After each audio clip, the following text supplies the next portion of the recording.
Okay, positive energy. Here we go. Let's kick another day off. Rep your city. Represent your city. We got Fresno in the building. We got Buffalo in the house.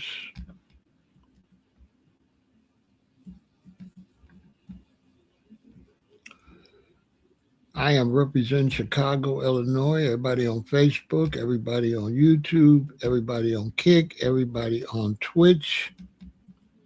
I am representing Chicago, Illinois. We got Dallas in the building.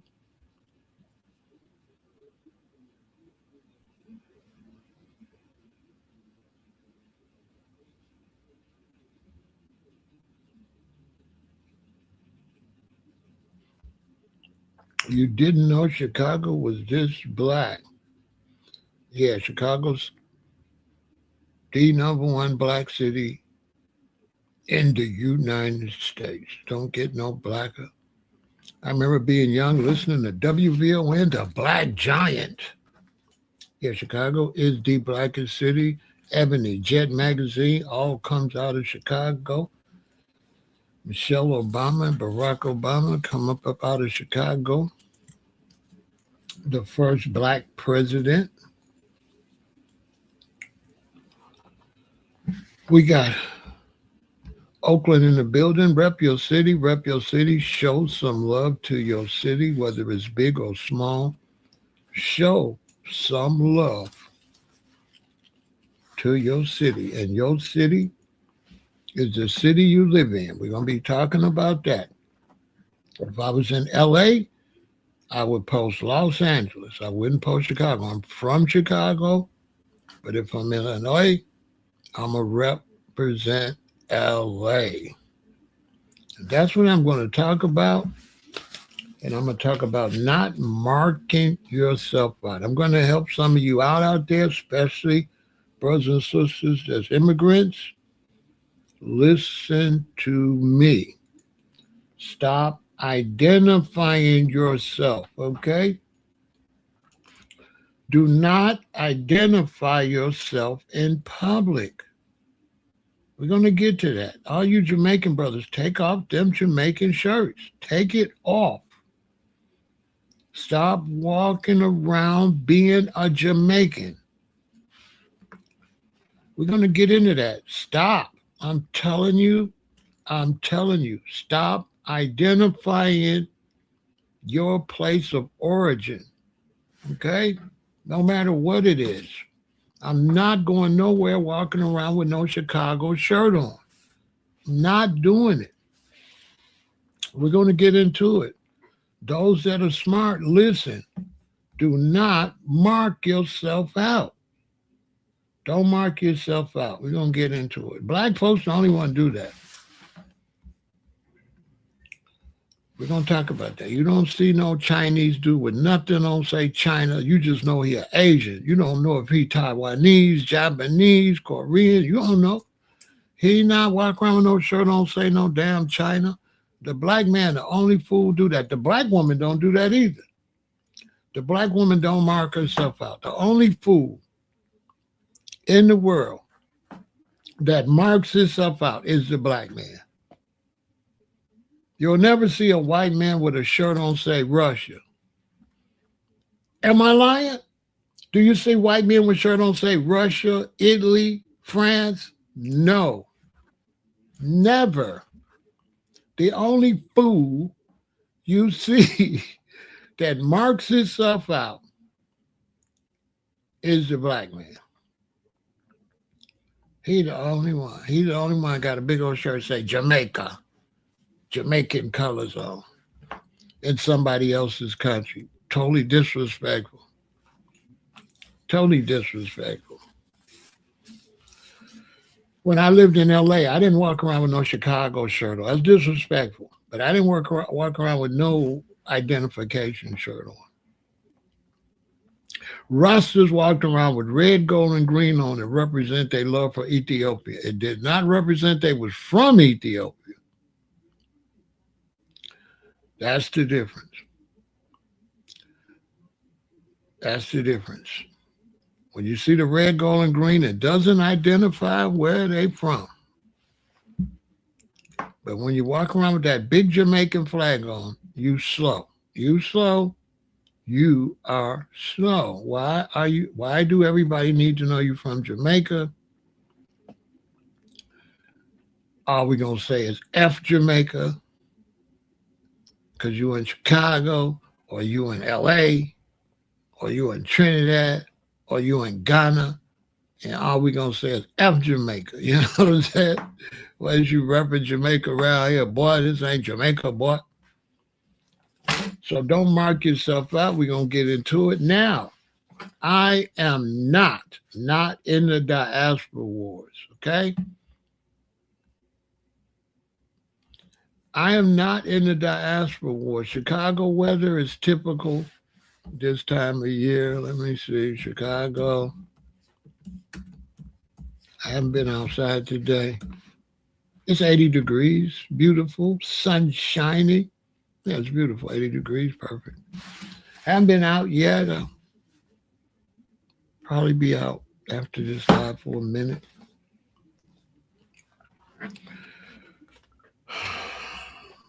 So we're going to talk about that. I am not in the diaspora wars. I'm not. I'm pushing foundational Black Americans for the sake of reparations.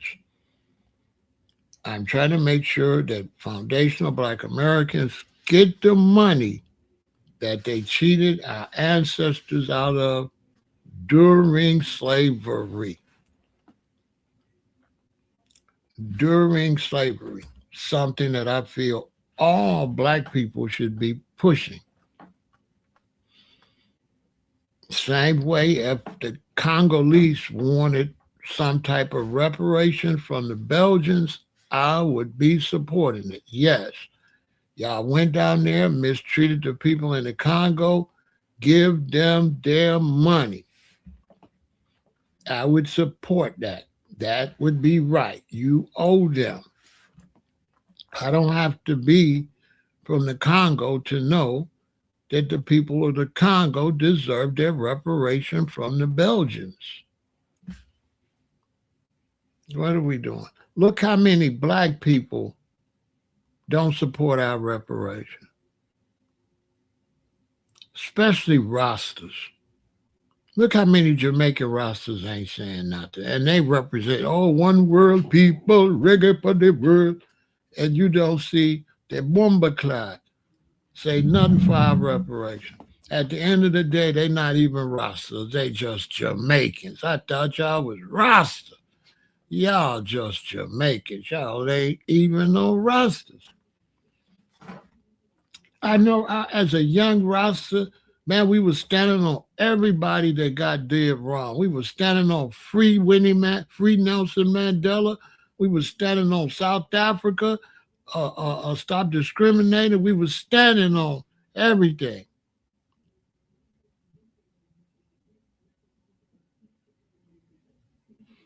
Yeah.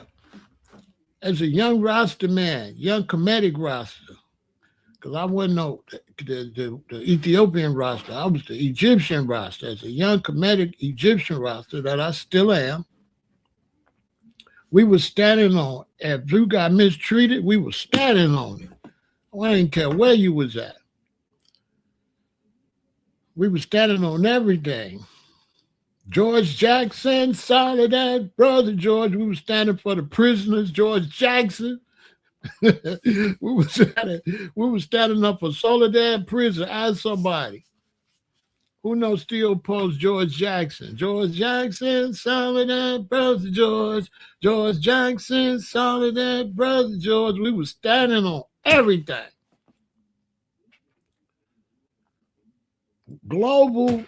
If you got disrespected, the Rasta man was on it. We don't care where you was at.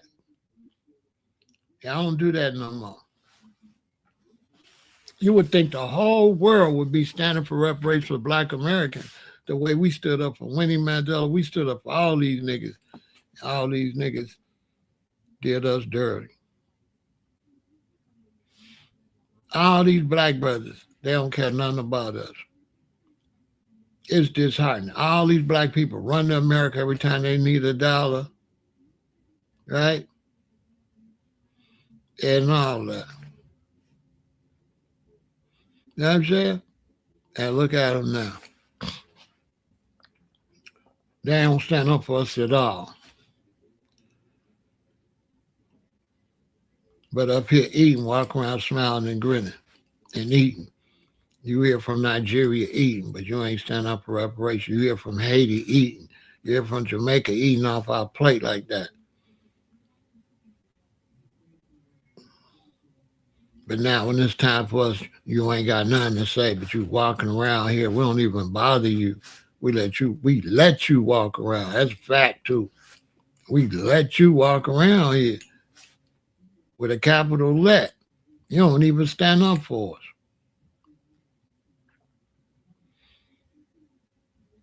Yeah, all you black immigrant brothers over here in this country talking sideways, all 1 million of y'all, and there's 50 million of us. You know what I'm saying?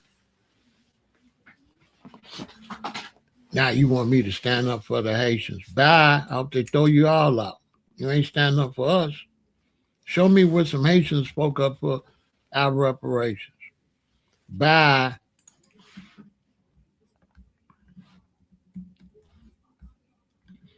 Matter of fact, that one Haitian dude, he was hating on our reparations. Who remember him? What's his name? King Son or King some weirdo stuff. Remember him? The one that passed away? Was hating on our reparations? Who remember dude? He was hating on us heavy. He was just talking about us for no reason. Won't even know dude.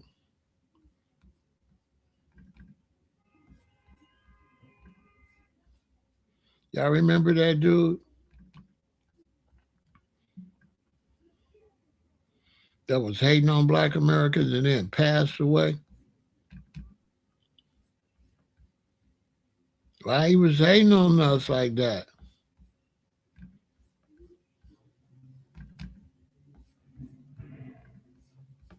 Anybody know? King Face. That was his name, King Face. Y'all remember King Face was up here hating on us? You remember? Look, he got the MAGA hat on, the Haitian dude, and MAGA throwing their asses out. This just show you how long. Look, this is a deep picture, ain't it? He was caping for Trump, right? Haitian dude, caping for Trump, remember? Caping for Trump. What y'all Haitians got to say about dude? I got to keep this picture. I got to throw this picture in y'all face. I gotta throw this picture in y'all face. Haitian.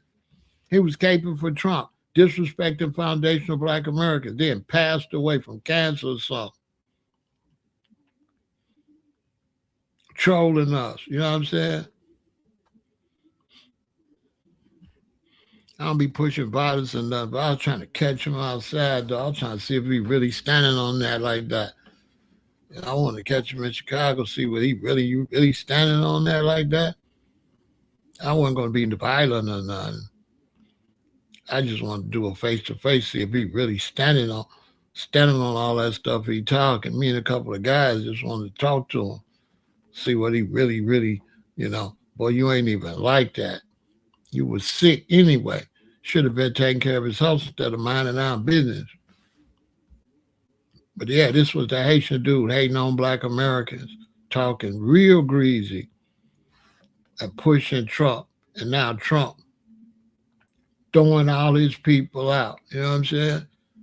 Yeah, Haitians, y'all used to be pushing Trump because you thought Trump was against black Americans. That's why they was pushing him. It was some tribal war. Don't nobody want to tell the truth. The Haitians was pushing Donald Trump to go against us because they looked at black Americans as Democrats. So the Haitians said, well, we're going to be Republicans because we don't like black Americans. That's what they was doing. The Haitians was intentionally, they wasn't just supporting Trump, they was going against us. Because think about it, Republicans ain't the one let them in the country. Democrats let them in the country. So why was they supporting the Republicans? The Republicans ain't never been for no immigration of no kind. Never.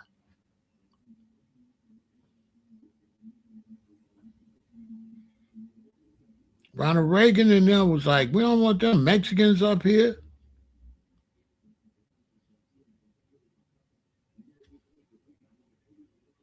Like Bush was the only one kind of took his foot off their neck.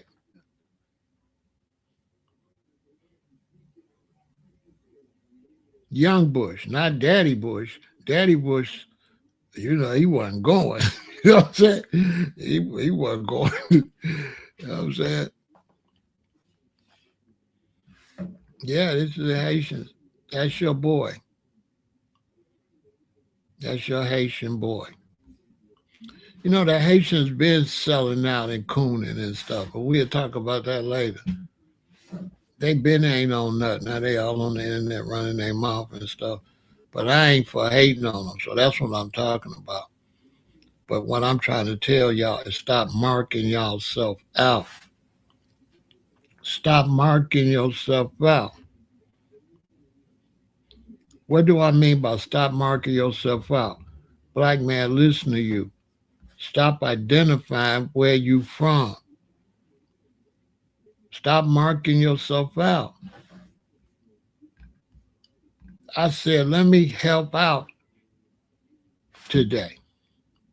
Let me start today out giving y'all some advice because I signed into the diaspora wars. So now you can't say I'm a hater because now I'm helping all the brothers from the diaspora.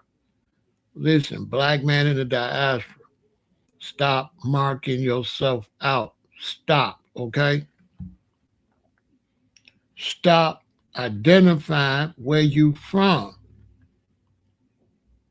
Don't let nobody know you from Nigeria. Don't let nobody know you from Ethiopia. Do not let nobody know where you are from. You marking yourself out. Nothing good gonna come from it. Nothing good. You know, like people say, I'm proud of where I'm from. Nothing good gonna come from you letting everybody else know that. That's not their business. And now that ICE is out here, I make a lot of sense, don't I? Stop, listen, brothers, stop. This go for black Americans too. If you go on a trip, right? A black American, and you go to Europe, don't you wear no red, white, and blue, bro. Don't you wear no white, red, white, and blue. Don't even, listen, do not wear your city. Do not wear your city. If it's a big sport event and the Bulls is winning, I'll wear Bulls here, but I would not wear Bulls in New York. Period. I don't care if the Bulls in the playoff winning. I'm not going to wear the Bulls in New York. You marking yourself out. That ain't nobody business that I'm from Chicago. You got to learn how to keep your business to yourself. I hope you young brothers listening.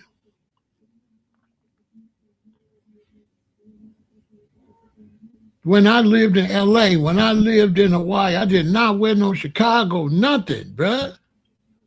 That ain't nobody business.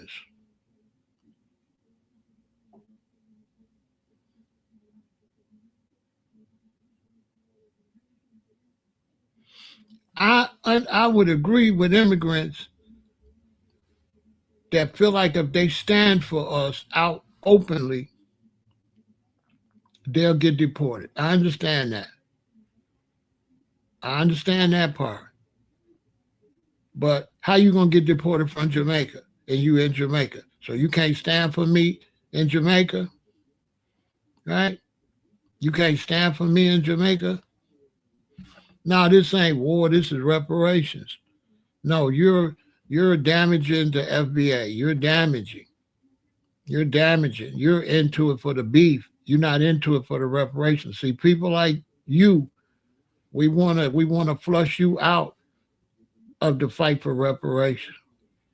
Because people like you, you're not into it for reparations.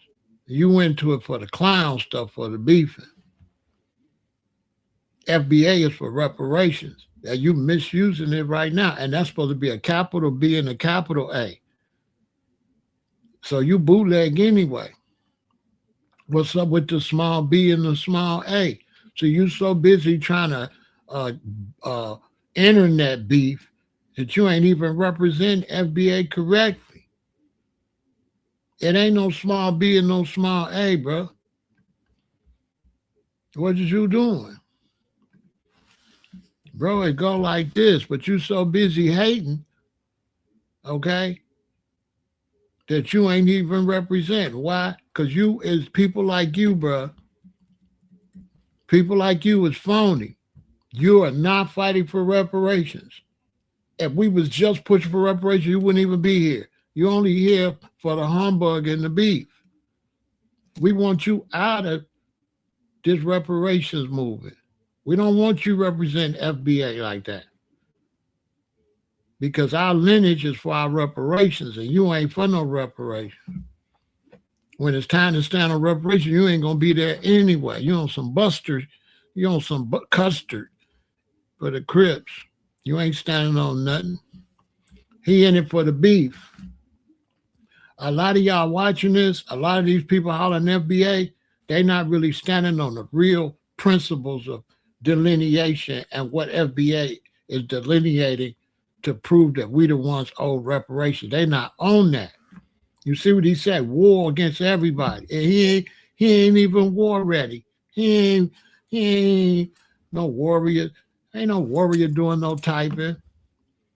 It's not FBA against everybody. It's FBA for reparations. What is he talking about? Listen, y'all, do everybody got our reparations? The only people got our reparations is the United States government. Jamaicans don't got my reparations. Nigerians don't got my reparations. Africans don't got my reparations. What is he talking about? What is he talking about?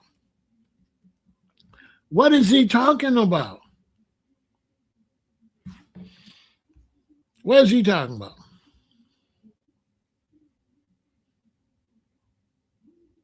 What is he talking about?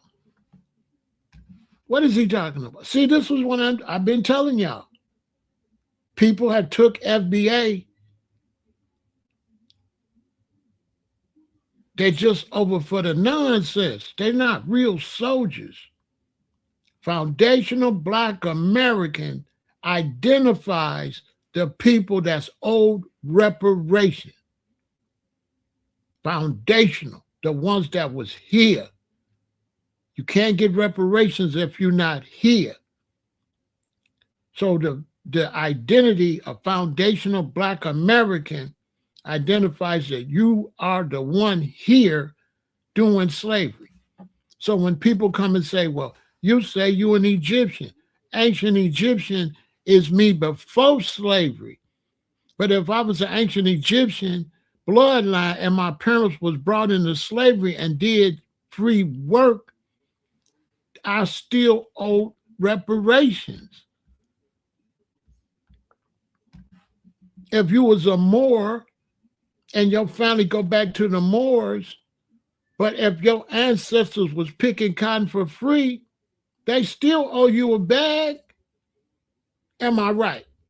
If you were Moor and you could prove that your family was in slavery, do being a Moor mean they don't owe you the bag? No, you're still a foundational Black American in terms of you was the one here picking the cotton. They said, well, I was a freeman. You was a freeman. You couldn't use the washroom. You was a part of housing discrimination. They tore down your neighborhoods and built freeways and put you on one side of the highway. They bulldozed our neighborhoods and put highways all across the United States. You are owed reparations. Whether you are Moor or not, whether you are Muslim or not. If your ass is Black First off, your mom, your great granddad and them wasn't calling themselves no Moors. First off, you the first in your generation identifying no more as a Moor. Stop playing with Big Pharaoh, because you know damn well your granddaddy didn't call himself no more. Right?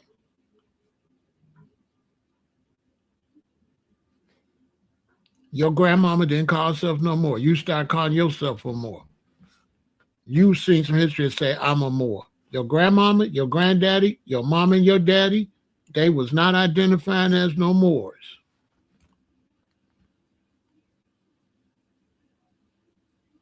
Okay? Facts. You got in the Nation of Islam, but your mom and daddy picked cotton. The Honorable Elijah Muhammad comes straight from slavery. He tell you. The Honorable Elijah Muhammad came from down south, straight from slavery. He didn't come from Mecca. Okay? Elijah Muhammad, mom and daddy, and grandmama and granddaddy did not come from Mecca. They came from down south. Okay? Let's deal with the facts. So I'm here to help the brothers and sisters. Listen, stop marking yourself out. Take off all that identifying clothes. Just be nobody's supposed to know where you from or nothing when they see you out on the street. If you got a Jamaican stick on your car, take it off. If you got Ghanaian anything, don't wear no Ghanaian clothes. Don't wear no African country clothes. None. Just be a black person walking down the street. You're not building up anything doing that anyway. You're not building up any type of pride or anything. All you're doing is marking yourself out.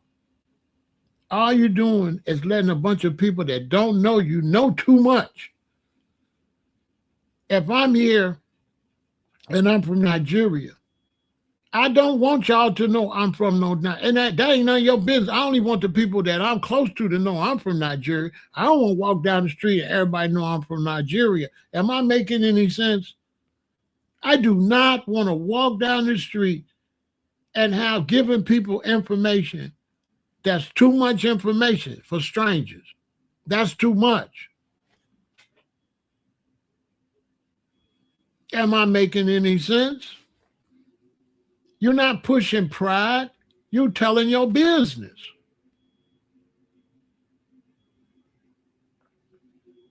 That's citywide. I do not want to walk around Texas with no shirt on, say Chicago.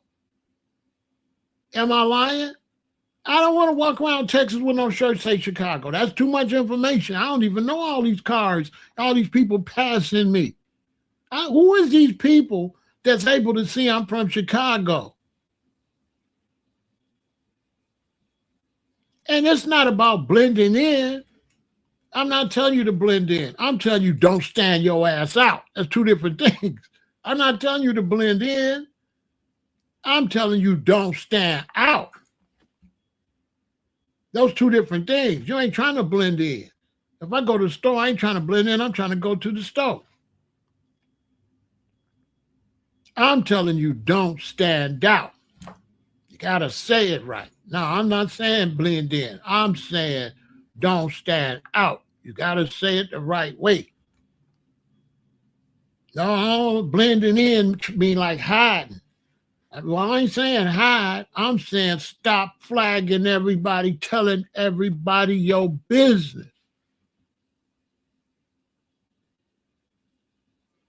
Okay? Stop telling everybody your business. Take that stuff off. You don't see Asians do that. All you know they Asians. You don't see one Asian with nothing to say Korea, Thailand, China. You don't see it. You don't see white men do that. You don't see one white man with a shirt on, say Italy, England, France. You don't see that. I'm in a major city. Tourists from all over the world. You don't know where they from. You do not know. All you know is they white or they Asian or they black or they Hispanic. That's all you know. The Mexicans always marking themselves out. It's going to backfire. They always got Mexico. That's going to backfire. Trust. Remember I said it first. They should just be Hispanic. Nobody should know that they Mexicans. That's too TMI. That is too much information for the Mexicans. If you're a Mexican, go back and tell the Mexicans Big Pharaoh said, stop letting everybody know you were Mexican. Amigo, what is you doing? El comprende? Stop marking yourself. You're a mark. That's what we call you on the block. You're a mark. Stop marking yourself out. Stop.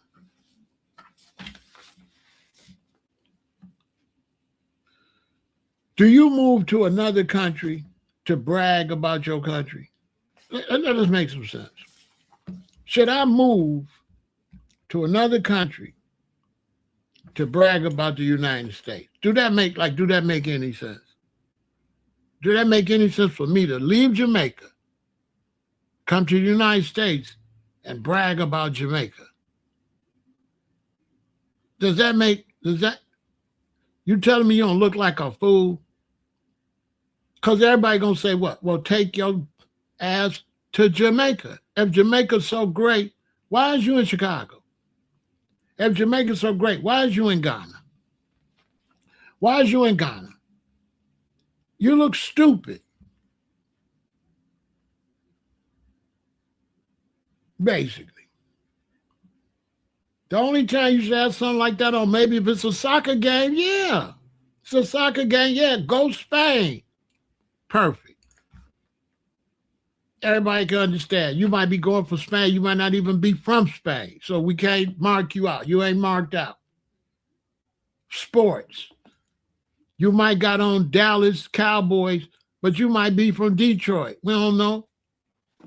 You just like the Cowboys. So that's not giving us no identification. That just means you like the Cowboys. But to walk around Chicago with a shirt say Dallas, Texas, you a fool. But that's too much information. Then y'all wonder why y'all be getting hacked and all type of stuff.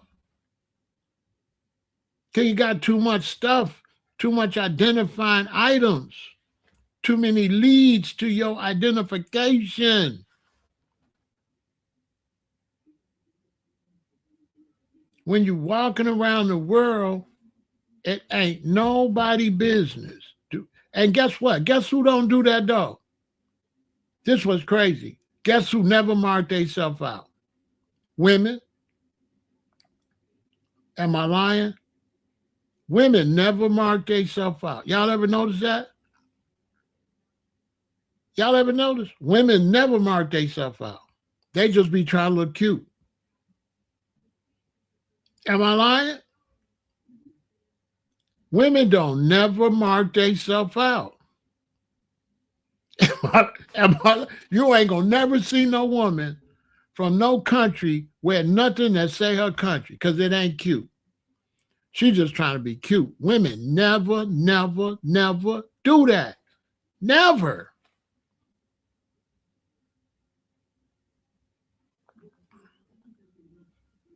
If you see a Jamaican woman with Jamaican colors on, she going to some type of Jamaican part, like independence celebration, but just in general, you ain't never seen no Jamaican woman wear no damn Jamaican colors. Never. Or nothing that say Jamaica. All she is fly. And when you walk up on her, you say, hey, what's going on? What's your name? My name Karen, you know. And you go, where you from? Right? You got to ask her, where you from? Me, I'm from Jamaica. Okay. But she ain't got nothing on say Jamaica. That's why you got to ask her what? Where you from? Tell me you ain't got to ask a black woman where she from. You got to ask a black woman. Dashikis don't tell nobody where you from. It's just a dashiki. If you got a deep dashiki on what that means.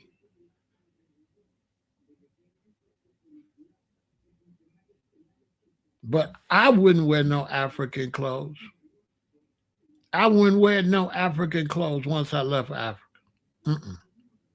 I wouldn't do it. So in that terms, if you mean African clothes, no. Africans, once they leave Africa, African men should not be wearing African clothes.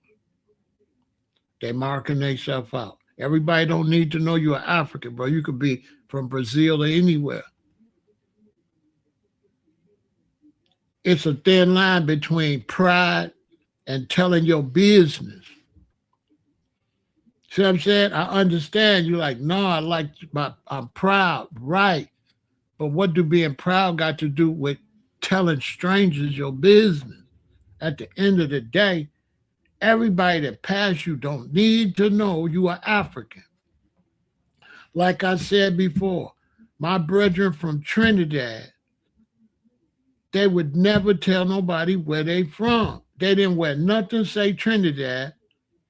And if you heard them talking and asked them where they from, they would say Nigeria or Ghana or anything. They would never tell people where they was really from. And they taught me that.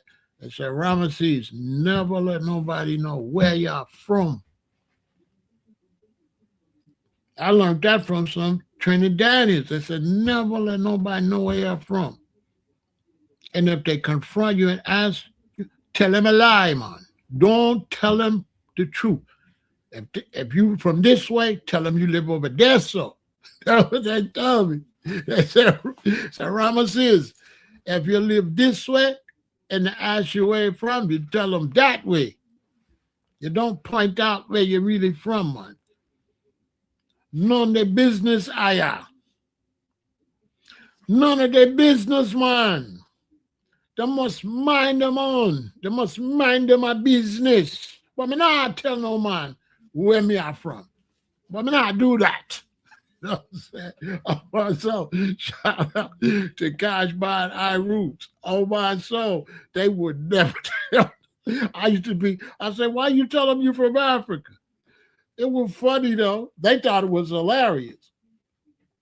They thought it was hilarious because you could tell they was from somewhere. They couldn't hide that they couldn't hide that they were some Africans or something. You know, back then with the dreadlocks, and you know the Trinidadians, the black Trinidadians, they look like they straight from Africa. So back then you got dreads, people walk up and ask you where you from. You know, white people, all kind of people. Excuse me, I ain't trying to be rude. Where you from? You be like, I'm from Ghana. I'm from Nigeria. So I said, man, why you keep telling them people you're from Ghana and Nigeria? And said, Ramesses, that not none of their business. Ramesses, them need to mind their own business. I mean, I tell them nothing. I mean, I tell them people the truth. I don't know them. If I'm from this way, I'm tell them I'm from that way or that way. I said, that's smart. That's real smart. I never wear nothing identifying on my soul. I don't wear nothing. I don't put nothing identifying on my car either. I don't put nothing on my car. No type of identifying nothing. It's just a car. When my car go down the street, I don't want it to attract no attention. I want it to fit in with all the other cars. I don't want nobody to be able to say he got the car with the AAA sticker on the back or nothing. I don't want nobody identified. I don't want strangers identifying me. You see, I be wearing these hats like this. A lot of times I put a jacket on and fold my dreads up on my soul. A lot of times when I go outside, I put a rubber band or like something like that. I put my coat, turn my collar up, fold my dreads up. I don't even let them know I got dreadlocks on my soul. Everybody don't be knowing I got dreads. Man, mind your business. I'm not telling you nothing. I don't want you to know nothing. Y'all think I'm lying? I don't be showing my dreadlocks. And sometimes you wear a big hat, they know you got dreads. So that's why I be wearing baseball caps. I put a rubber band on there, and you put your coat. I put my coat on top of my dreads. Sometimes I'll turn the collar up, and they long. They hang under the coat. I'll fold them up, put a big rubber band on them, so they stay up under the coat on everything. I just want to look like a black dude. I don't want to be. I don't want no extra. I don't want no identifier. I just be a black dude.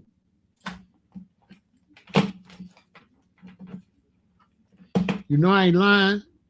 I take them when they long, because they long, they hang down from under the coat. I take that bottom part and fold them up and put a rubber band on them to make sure ain't nothing hanging under the bottom.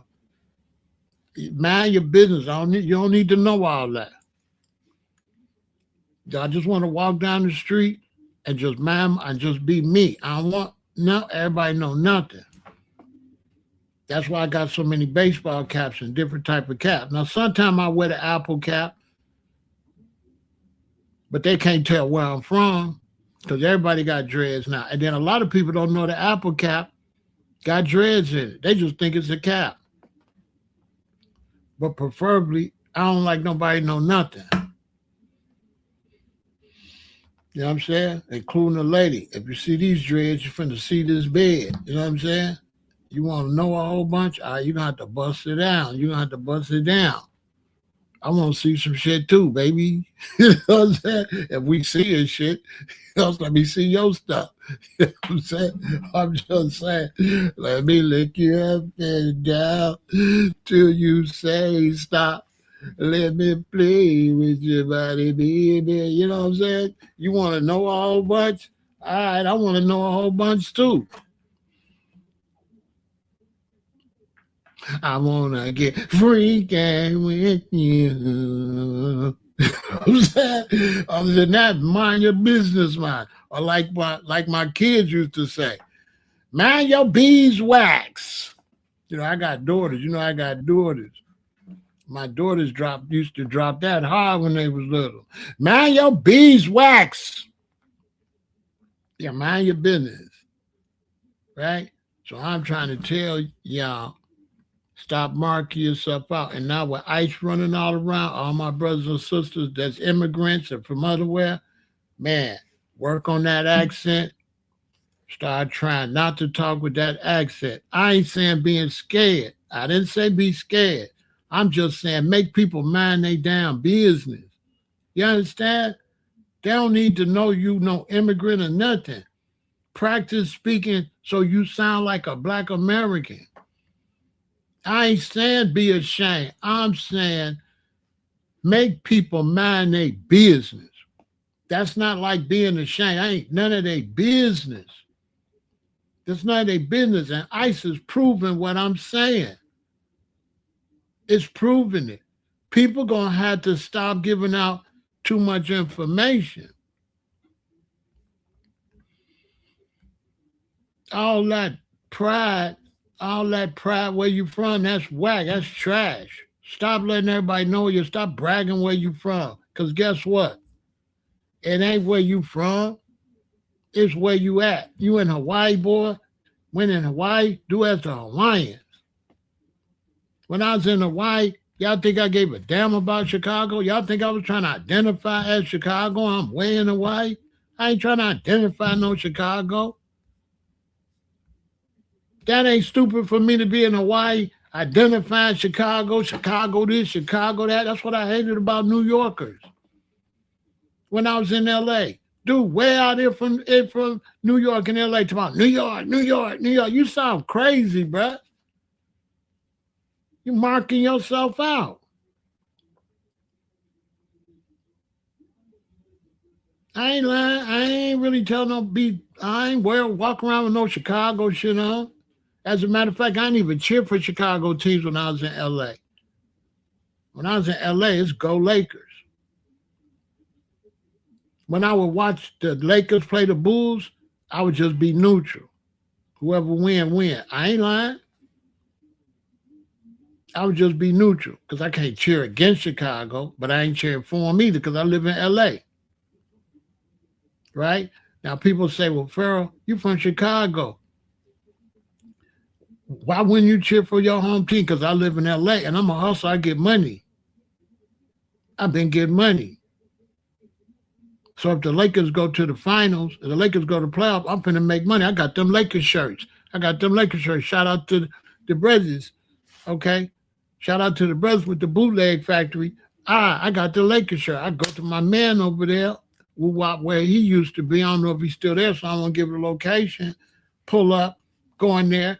They pressing up thousands of Lakers shirts, grab my Lakers shirts, get outside, Lakers. Man, I was selling Lakers shirts on the freeway. We were selling them on the freeway because the freeway's backed up. And you could get on the freeway, make yourself 2-3 grand. They was also doing the movies. You know, the movie with Red Fox and all the comedians, Eddie Murphy and all them in the movie. Man, I probably made about 5-6 grand.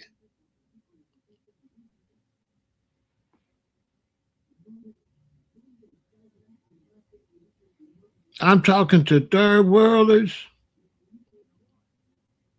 but I'm talking to brothers and sisters. I'm giving them game. It go like this, bro.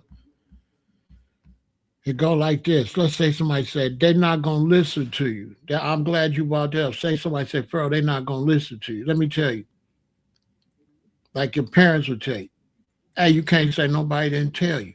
All I gotta do is do my job. You don't gotta listen. I'm just doing my job. My job is to tell you. You don't listen, that's on you though. I ain't worried about that part. That's on you. Because as the old people say, you can't say nobody didn't tell you. I tell you this. If you got some money and shit on you, and you go to LA, they got people at the airport reporting that you got it. Hey, some dude just came in here. He got some jewelry and stuff on. He with a girl. He jumped. They gonna fight, man. You gonna get robbed in LA. Go to LA flashing and let the streets know you from something because they got reporters at the airport in LA. Ask somebody.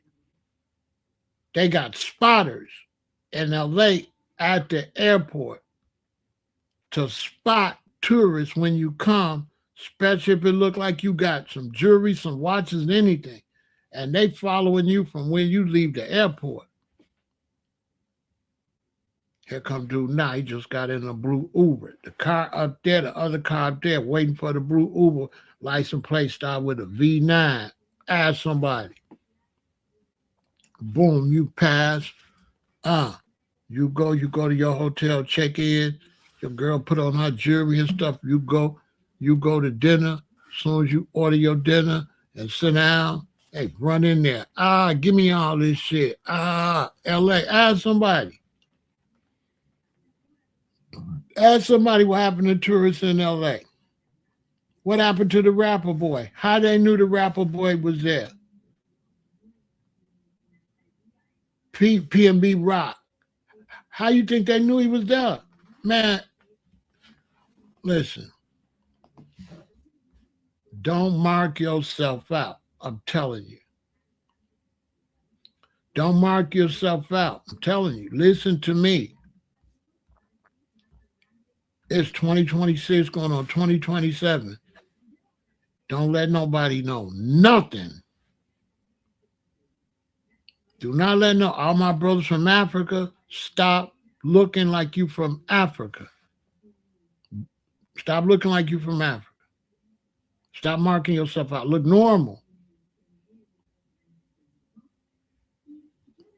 Inflation is up. Cost of living is up.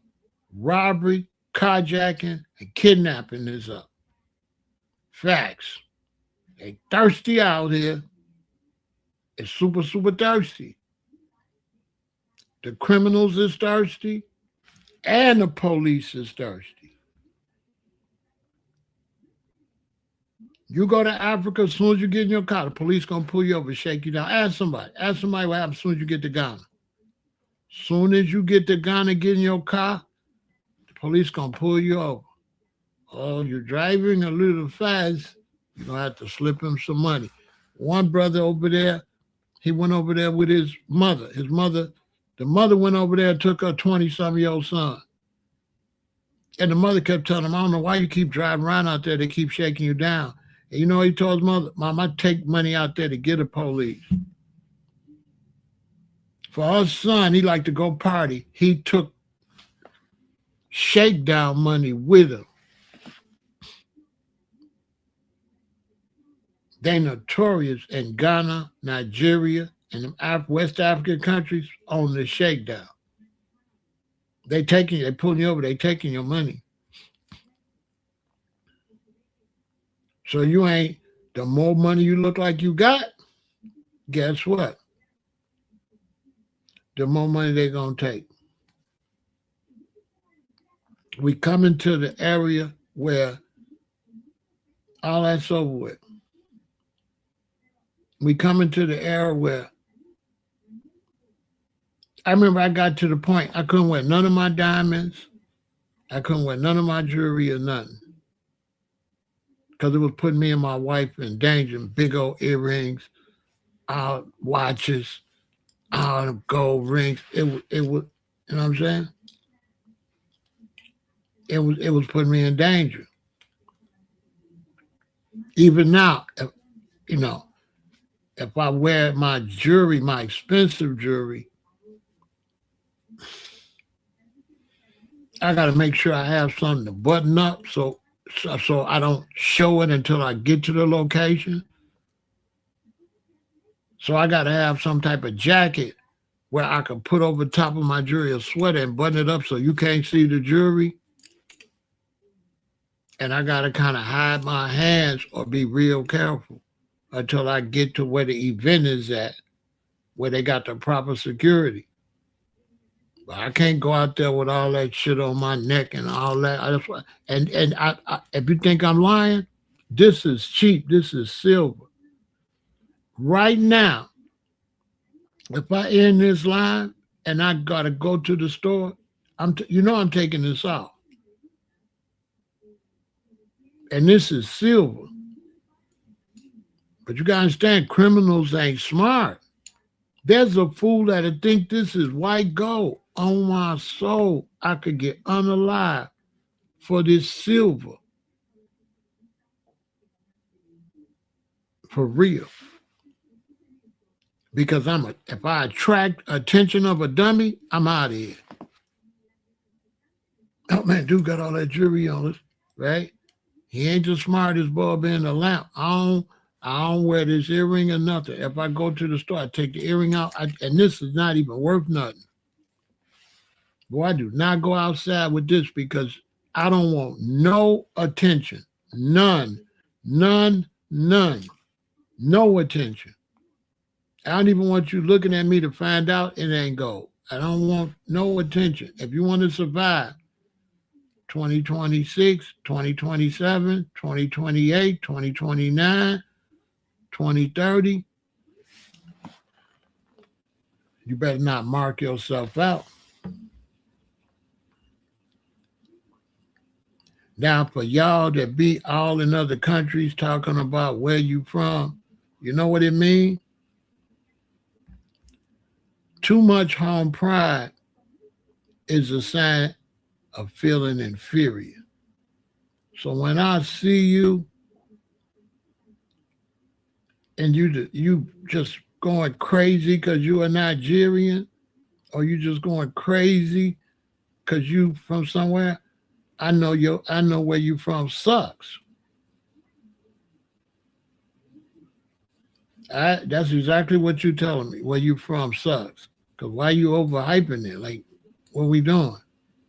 And you ain't there. How you think people look at you bragging about a place you left? Like in the real world. If you left Jamaica and you telling me bragging about Jamaica, guess how I'm looking at you? Yeah, I'm looking at you like this. Yeah, I could tell Jamaica is the greatest place in the world. I could tell. I could tell because you're in Chicago. It must be wonderful. Jamaica, Africa must be wonderful.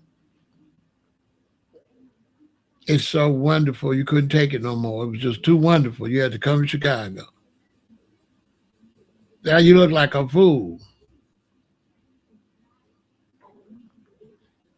You all the way in the United States, Africa, Nigeria, Nigeria, Africa, Africa, Africa, Africa, Africa, Africa, Africa.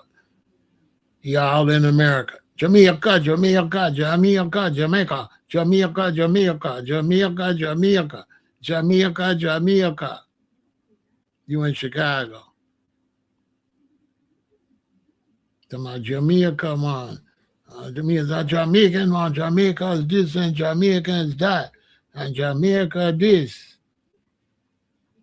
My island. I like, listen, bro.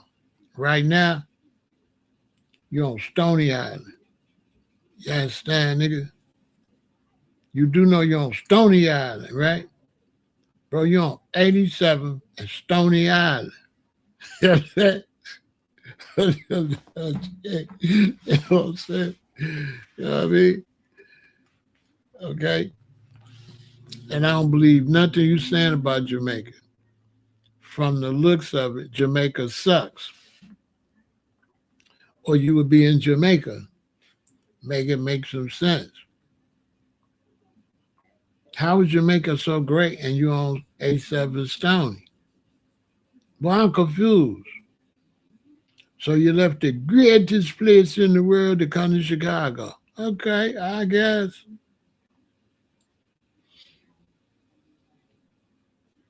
I don't know. Sound like BS to me. I could tell you this. The fact that you're in Chicago is an advertisement for me not to go to Jamaica. See, if I meet you from Africa, you telling me don't go to Africa. I'm just keep it real. If you from Africa and you live in Chicago, you are telling me don't go to Africa. I don't know what you think you telling me.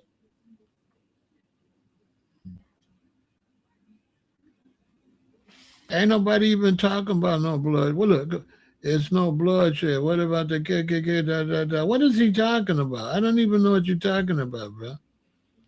You asking me what about the sister? Take your punk ass out there and defend her, punk. Like, why is you telling me about that? Go outside, mighty man, if you're so upset about the sister. See, brothers like you is weak. This brother want me to be upset about the sister. But why can't he be upset and go do whatever you're going to do? Why can't your anger over that? What? So you like, I want you to be mad at what I'm mad over. That's what he telling me. Michael is like, I want you to, why you not mad over what I'm mad over? You know what I'm saying? He tripping over the sister. He want me to trip over what he tripping over. Listen, bro. Go out there and push your anger for the sister. Just like I'm over here pushing what I'm doing. Put your man pants on, Mikey. Get you a channel and go stand on your business. Then come back and send me the link of you standing on that. Because see, we call y'all weak. We call brothers like you weak. Because you want somebody to stand on something. You ain't standing on it. You ain't standing on that. Because if you were standing on that, you would come and say, hey, Farzad Rifle, I tell them to come watch my video about the sister. Where's your video about the sister? Oh, you don't got one. What's the name of your video about the sister? I'll go watch it. Mikey, little Mikey. What's the name of your video? I'll go watch it and support it. About the sister that you so angry over. What's the name of your video? I'll go watch it. What's the name of your video over the sister? I'll go watch it. Mikey, little Mikey, what's the name of your video? Because I know you ain't telling me to do something you ain't doing. Now, Mikey, I know You ain't telling me to do something you not doing. I know you ain't doing that. Tell me you not trying to get me to push something you ain't pushing. I know you ain't doing that, Mikey. And your name is not no Mikey Shakur. And your name like Michael Johnson or Michael Smith. You still got a slave name. But why is you trying to get me to push something you ain't pushing? What's the name of the page? I'm in the field, no channel. I'm in the field. Okay, go in the field and handle your business. Because it looked like you're on the internet.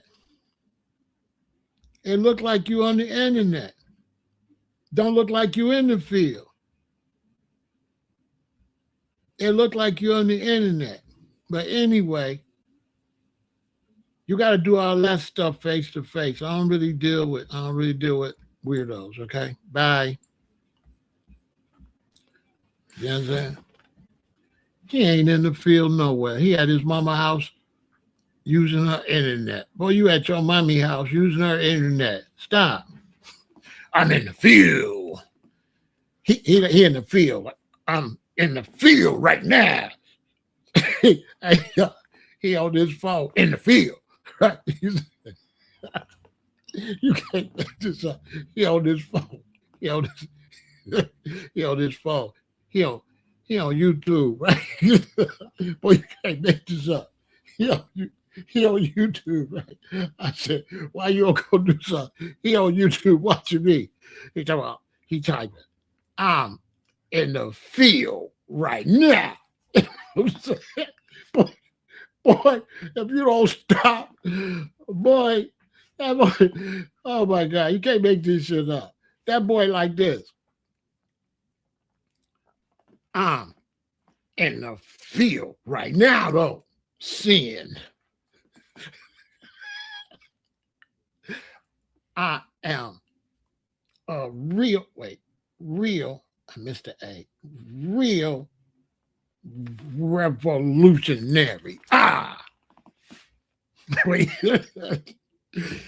you are scared of the white man that made this phone I'm on and that run this YouTube I'm on. You scared of him.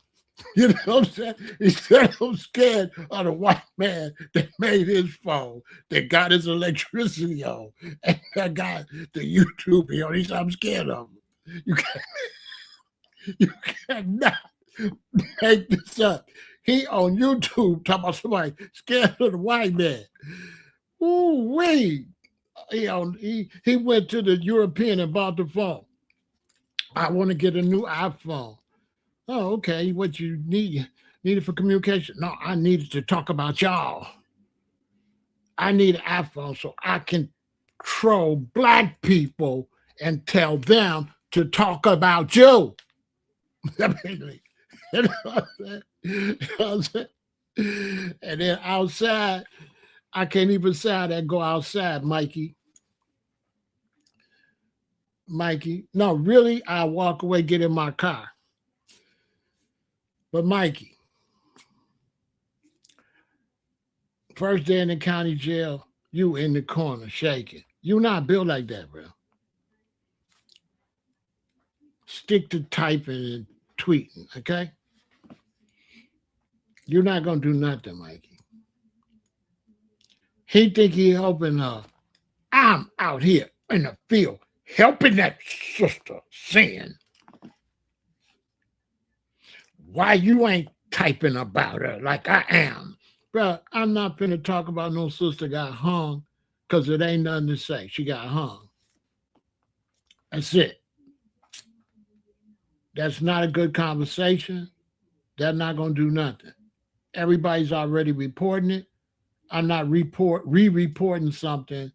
I don't do that. I don't do re. All my this conversation is original.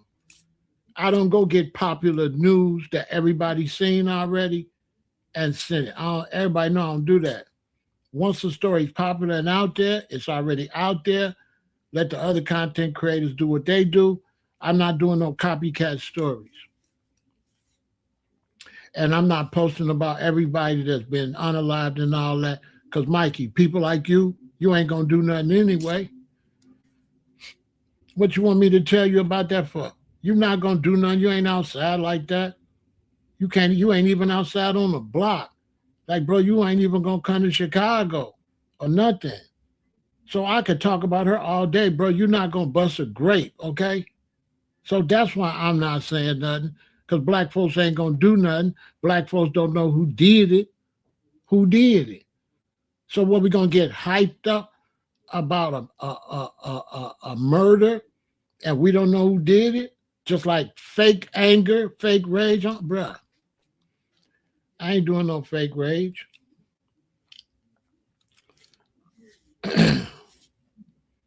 That's somebody's daughter. That's somebody's mama. She got men in her family. They need to handle their business. On some revolutionary stuff, that's what a revolutionary tell you. A revolutionary tell you the men in her family handle their business. What you want me to do? It's men in her family, right? That's their loved one. All right, handle that. Handle your business. What, I'm supposed to go handle their business? Let's just keep it real. Who the first one supposed to go find out what up? The men in her family supposed to step on that.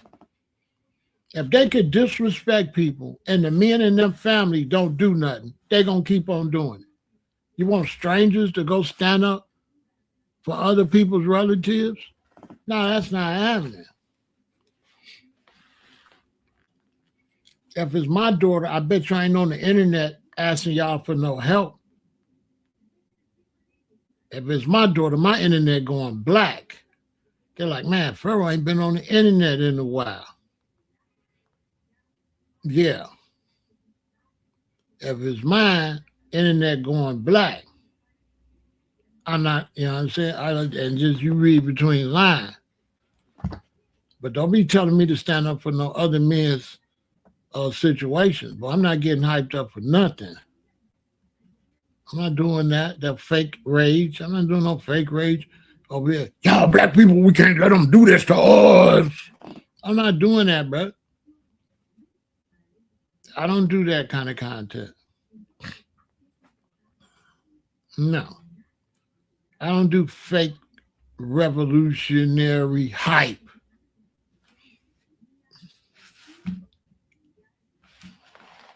And this is about not marking yourself out, right? And did he not expose his IP address to the FBI? If there is government agencies that cool what happened with her and support it, he just exposed himself. So he's not no revolutionary, because ain't no revolutionary gonna go out there and speak on that and mark themselves out.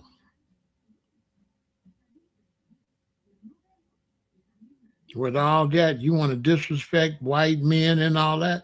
See, you marking yourself out. No, I'm not going to do that. I'm not going to get over here barking at white men on YouTube. That ain't even revolutionary. That's Buster shit. That's fake rage. So I know you're not no revolutionary. No real revolutionary would have said none of that on no internet. I'm not a revolutionary. I'm just Pharaoh. I'm not a revolutionary at all. I'm on YouTube. I'm a good guy. I don't do no crimes. I don't do nothing illegal. You know what I'm saying? I know where I'm at. I know what's going on. I don't do no crimes. I don't do no nothing illegal. I don't hate no people. I don't do no kind of hate or nothing. I just get on here and just talk. That's what I do.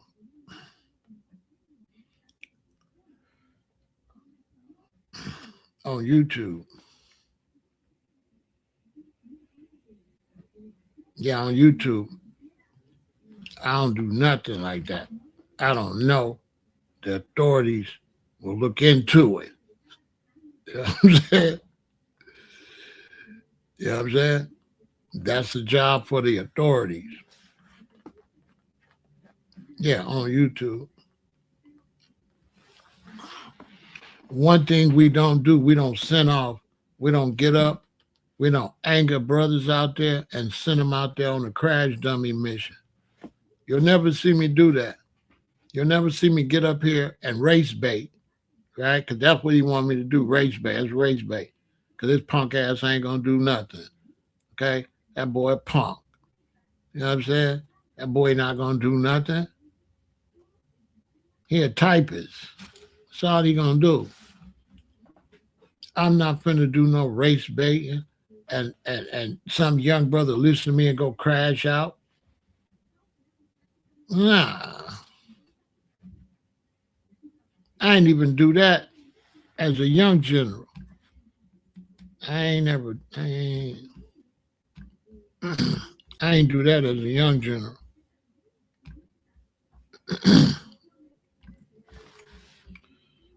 Those type of things we would never speak on YouTube. Anyway, he ain't nobody. On YouTube, we would never speak on that at all. We would let the news handle that. That would be a news situation. You know what I'm saying? That just be for the news. You know what I'm saying? I'll be staying away from them high racial situations. And then on top of that, that could be fake race baiting. Because for all we know, an Asian could have did that. You see what I'm saying? So we deal with facts over here. There is no facts on who did that. You understand? So that could be an Asian did it. That could have been a Hispanic did that. That could have been an ex-boyfriend did it. And he don't want to get blamed for it. So he make it look like a hate crime. See what I'm saying? You don't know who did that. See, criminals is slick out here. You seen that dude that burnt the cross in Chicago? He wasn't even white. He wasn't white. I'm just telling you. So you know what I mean? You don't know who did it. So like, when you start jumping conclusions with no firm evidence, that's not that's irresponsible. I cannot blame white people for that. He said, I'm scared of the white man. I got no proof a white person did that.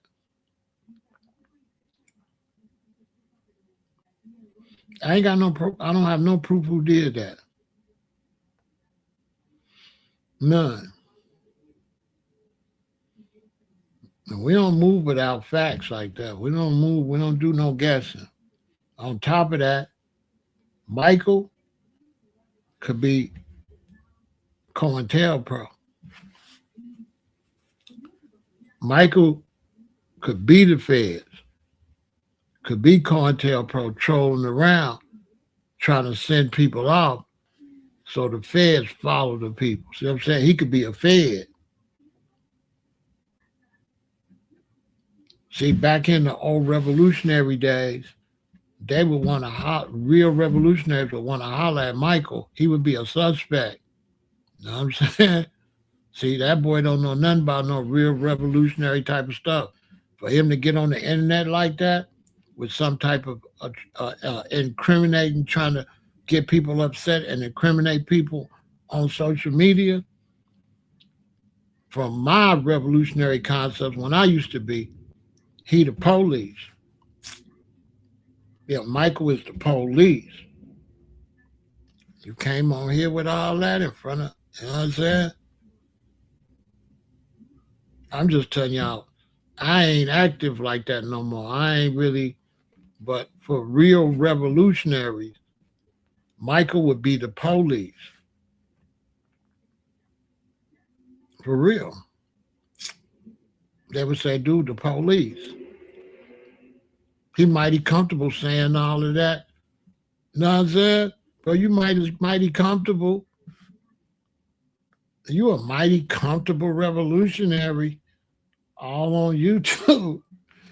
Bro, you the police.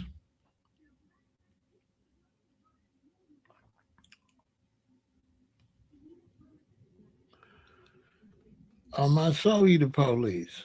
If I had to bet, he the police. On everything. Trolling around. He going all around. I ain't the only one.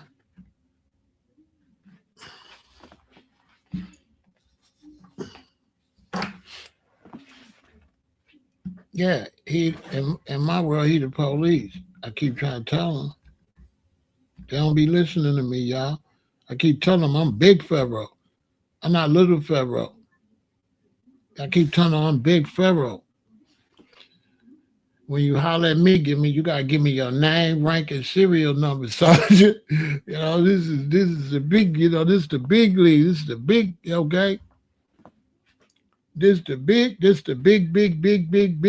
leagues, bro. This the big leagues. Okay.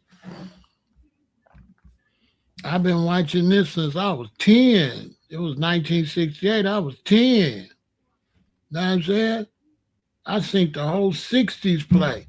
I seen the 70s play. I seen the 80s play. I watched them blow move up in Philadelphia. I watched that on TV. I seen the whole Winnie Mandela play. I seen the rosters grow and get COINTELPRO disassemble the rosters. I seen the NFAC. I seen the conscious community on the internet. I seen all of the COINTELPRO moves, and I never got caught up. You know what I'm saying? Because like I'm trying to tell y'all right now, it fit what I'm trying to tell you. Your business is not everyone's business. Okay?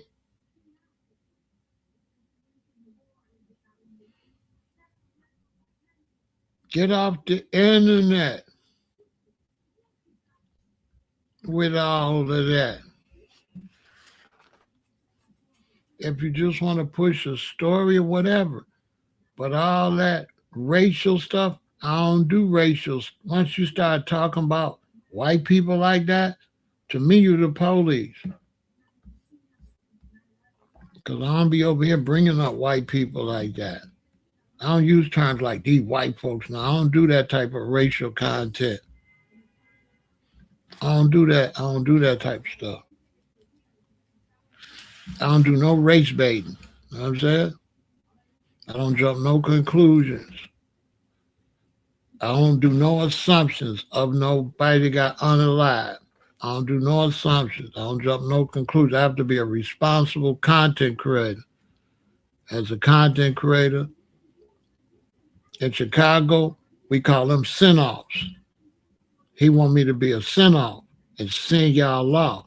See, that ain't even revolutionary. That's not revolutionary sending people off like that with no evidence, no facts or nothing. Playing with people's emotions, race baiting. That ain't revolutionary. And definitely this not revolutionary. In the chat. You can't be revolutionary in the chat, baby. I ain't never seen no revolutionary in the chat. Shout out to Fred Hampton Jr. You don't see Fred Hampton Jr. saying too much on social media. Y'all ever notice how he keep it? You know what I'm saying? He be spinning them.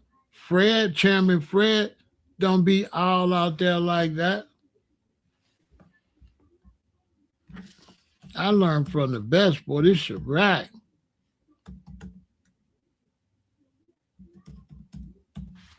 You know what I'm saying?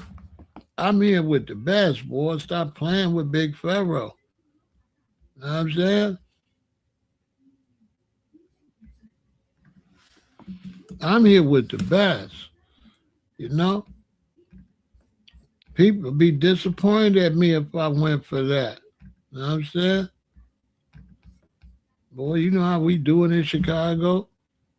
Shout out to Famo. You already know what it is. Boy, y'all know we ain't going like that. Y'all already know we not going like that. Listen, I'm suited and booted and need to be saluted. I'm really him. I'm a pro.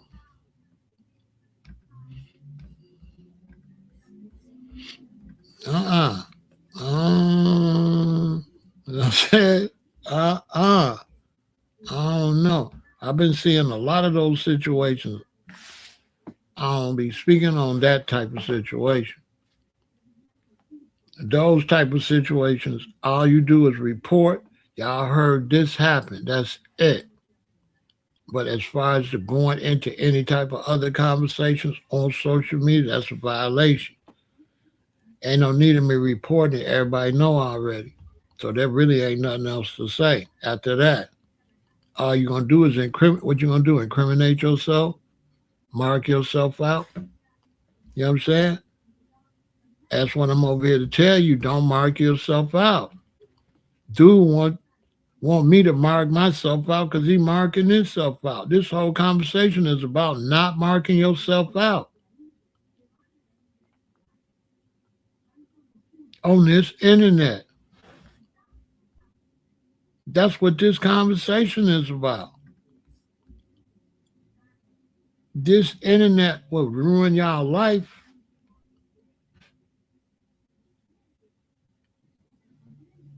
I had somebody ask me. I was with my daughter and her friends, and one of her friends say, "Why you always just be in front of them albums and stuff?" And my daughter's other friend say, "Cause he's smart. He not gonna give up no identity of where he located or nothing." She like, her daddy smart. You know what I'm saying? That's what my daughter friend say about my daughter and me. She said, her daddy's smart. You don't know where he at. He don't show no people.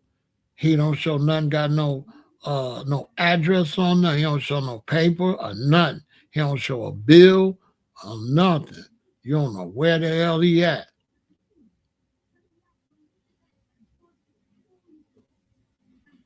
She said, I watched him. She said, I watched her daddy and he be outside and you can't tell where he at. He be holding the camera a funny way. That's what she said. She said, you ever see how he be holding the camera? He be holding the camera so you can't identify no buildings or no structures. You don't know where the hell he at.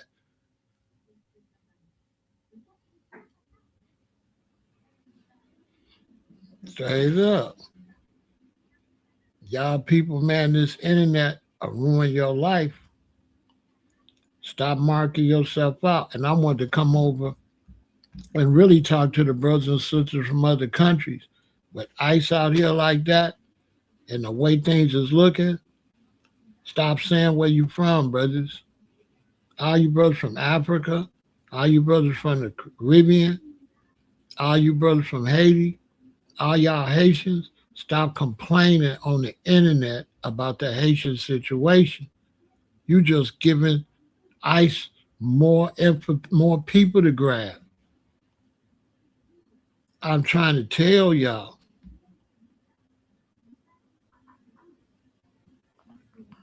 A lot of them Haitians that's making them videos, they gonna get grabbed. They say, well, what if they got legal? What if they not TPS? Man, y'all don't know nothing about these people. These people do what they want to do, man. They do what they want to do. They make the rules, bro. They will change the rules on your ass just like that.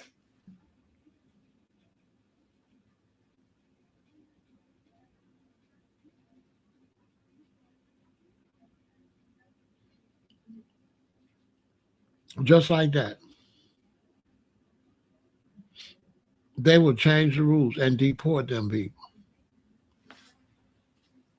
Just like that. especially when y'all like 1,000,000 deep, 8, 900, 90,000 deep, 500,000 deep. That's peanuts. They're like, oh, okay. And we could get down. We 2,000,000 deep. You know, that's how they looking at it. America like 300 something million. You know what I'm saying? Black America's like 50 million. We too deep. That's too much hard work. They're like, it's 50 million to them. We can't just play with them. We 50 million deep. 50 million Black Americans. Ain't really nothing to shake a stick at. That's, you know what I'm saying? People be talking. But yeah, 50 million Black Americans. That's like 200 million of you busters in other countries, just in case you know. You talk about people been to Vietnam, Desert Storm, all the way down. I'm just saying. Kendrickton already told you they not like us. So you talking a whole nother animal. Yeah, they out here deep. You know what I'm saying? So I'm telling brothers and sisters, I'm trying to do some good work. I'm not a hater. And I like to have deep conversations. My conversations ain't like stuck on stupid. I'll have any type of conversation when I think about it. So I said, you know, I see too many brothers and sisters was exposing themselves in these conversations. And I'm like, if you was a Haitian, you just supposed to watch this. You're not supposed to comment. When I make videos about Haiti and you are Haitian, don't be commenting. What is wrong with you? You might as well type, come get me too. Every one of these videos with these Haitians complain, ICE got every one of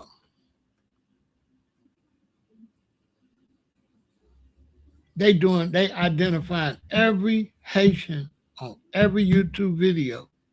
They identifying you and they finding your location. And if you fart wrong, they coming to get you. Why would you go out here when they grabbing Haitians? Why would you get on YouTube? Make it make sense. And if they grabbing Haitians and they throwing out people from Syria, why would you, if you was an African, why would you get on it? As if when they get through with them, there ain't more people on the list. It's not going to stop with the Haitians and the Syrians. I hope y'all understand that. They coming for all these Venezuelans and illegal Hispanics. Every last one of them. They using the Haitians and the Syrians to get their new program up and running for practice. If you knew, you knew. After they get that running right, they just gonna be bruh, bruh, bruh. They made deals to send them people to foreign countries. They already paid for that. They've already paid all kind of African countries and all type of countries all over the world to hold illegal immigrants. They sending you wherever. And then they'll work to send you from there back to Haiti. But they ain't trying to send you to Haiti. They ain't trying to send you to Uganda, wherever.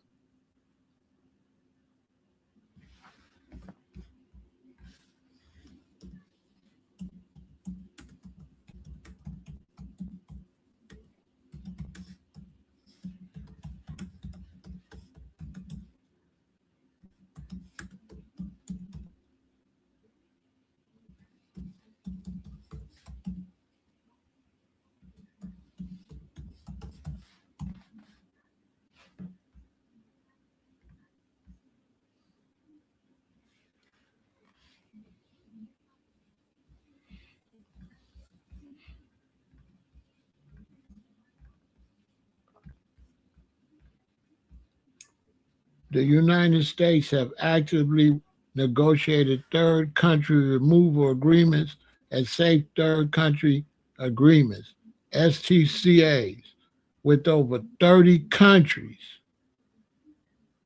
30 countries to accept, detain, or process undocumented immigrants deported from U.S. soil.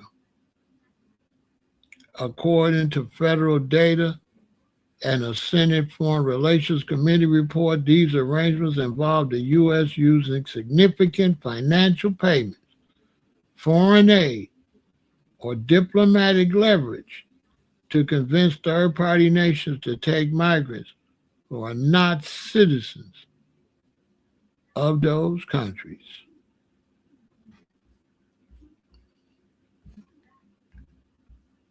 Need I say any more? I hope you read the part where it say over 30 countries.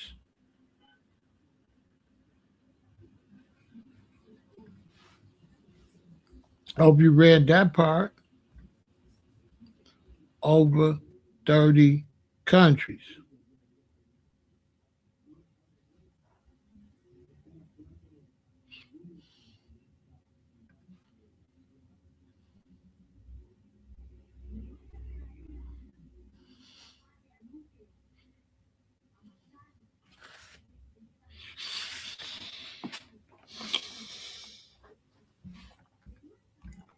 Stop marking yourself out. But go on, get on over here and talk crazy. Go ahead. Get in the chat, talk crazy. Go ahead.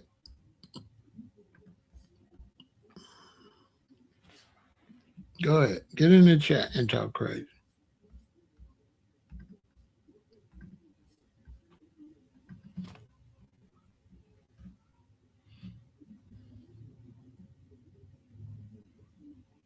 Get in the chat and talk against the United States and ICE, even if you're a legal citizen. Go ahead, do it. Big shot. Go ahead. Get in the chat and talk against it. Don't expect me to do that. I'm not going to speak against what Trump is doing in ICE. My name Wes. I'm not in that mess. I'm not speaking against that. That ain't none of my business. And in America, one of the worst things you could do is not mind your business. In the United States, it's a penalty for sticking your nose in other people's business. Now, I don't know what they do in all these other countries, but I know from the streets to the White House in the United States, you mind your business. Not minding your business in the United States, go bad. Sticking your nose in something. You know what I'm saying? I'm just telling you. Don't expect me to stick my nose in that. It's not happening. That's not my name, Wes, and I'm not in that mess.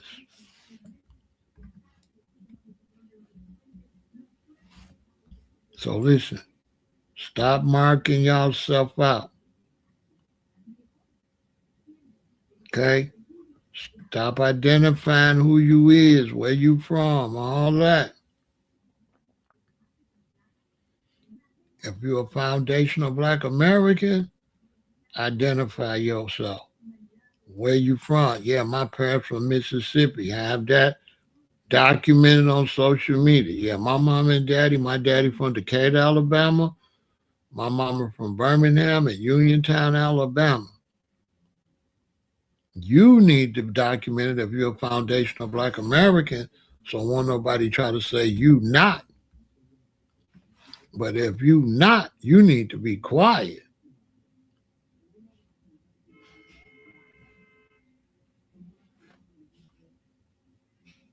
And if no matter if you're foundational Black American or not, don't be jumping in no war if you ain't ready for battle.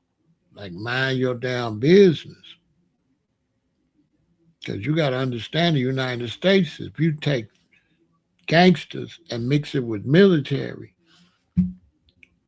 you get military. These are gangster military. America is a military. You better, boy, listen. You playing with the wrong ones. This the United States. Don't talk about it. Be about it. All right?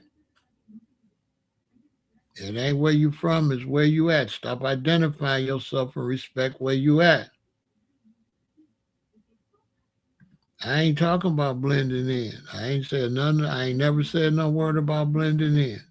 Not one time did I use the word blend in. I never used the word blend in. Never.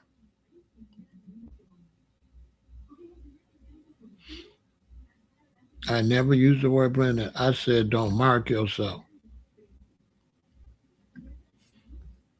Blending in is not what I'm saying. I said don't mark yourself. People coming and talk about blending in. I ain't say blend in. They try. You see, people trying to change what I'm saying. I ain't saying blend in. I'm saying don't stand out. I'm not saying it right. I'm saying don't be putting no countries on your bumper stickers. Shit like that. If you're from Ghana, take that Ghana shit off your car. I didn't say blend in. You don't got to blend in, just don't stand out. These are two different things. The blending in is not what I'm saying. That's like not really it. I'm saying don't stand out. Don't be walking around with shirts on, say Jamaica and all that. You know what I'm saying? It ain't about your name. I ain't talking about your name. I'm talking about the way you look. See, people ain't understanding what I'm saying. When I say don't mark yourself, a name is not a mark. Don't mark yourself means your clothing, identifying factors. See, your name is not a mark because your name don't matter if you don't open your mouth, right? So if I'm a Jamaican and my name Bartholomew and I'm walking down the street, nobody know what my name Bartholomew. But I got on a goddamn shirt say Jamaica, right? That's what I'm talking about. You got on the shirt say Jamaica, take that shit off.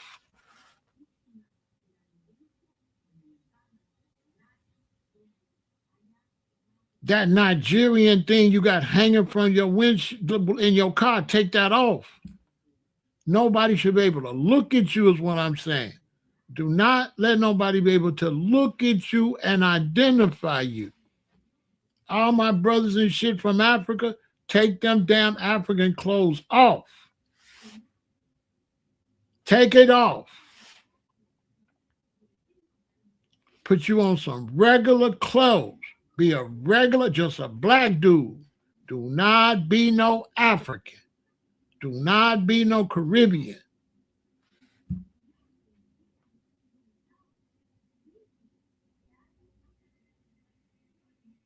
Rastas, take the big tam off, put your hair, put a rubber band on it and a cap. But you don't gotta listen. No clothes represent no country. Regular clothes. Regular clothes. No identifying on your vehicles.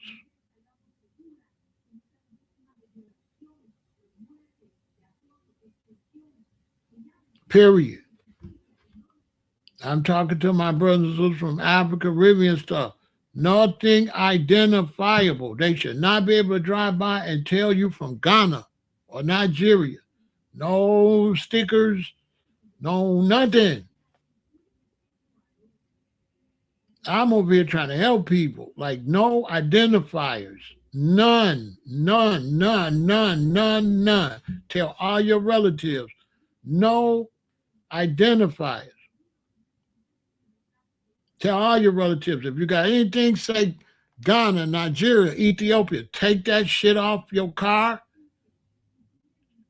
Take them stickers off your anything on your home that identify you as somebody from the Caribbean, somebody from Africa. Get that shit off. Make it so nobody can drive by or walk by and know nothing about you. That's what I'm, you know what I'm saying? See, me when I talk, I be talking about what I feel like. So I ain't stuck on no, I don't be on no I don't have no particular conversation because people be looking for me to have a particular. I don't got no particular conversation. My conversation, whatever I'm thinking about. So today, that's what I was thinking about. Hey, I gotta let these people know. No shirt say Nigeria. No Jamaicans take that damn Jamaican shirt off. Take that soccer ball off out your car. Take that off of there. Just be in a car. Don't have no Jamaican stickers.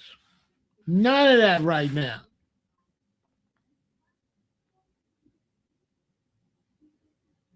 I wouldn't have no flag. I wouldn't have no U.S. flag or nothing. Don't have nothing, nothing.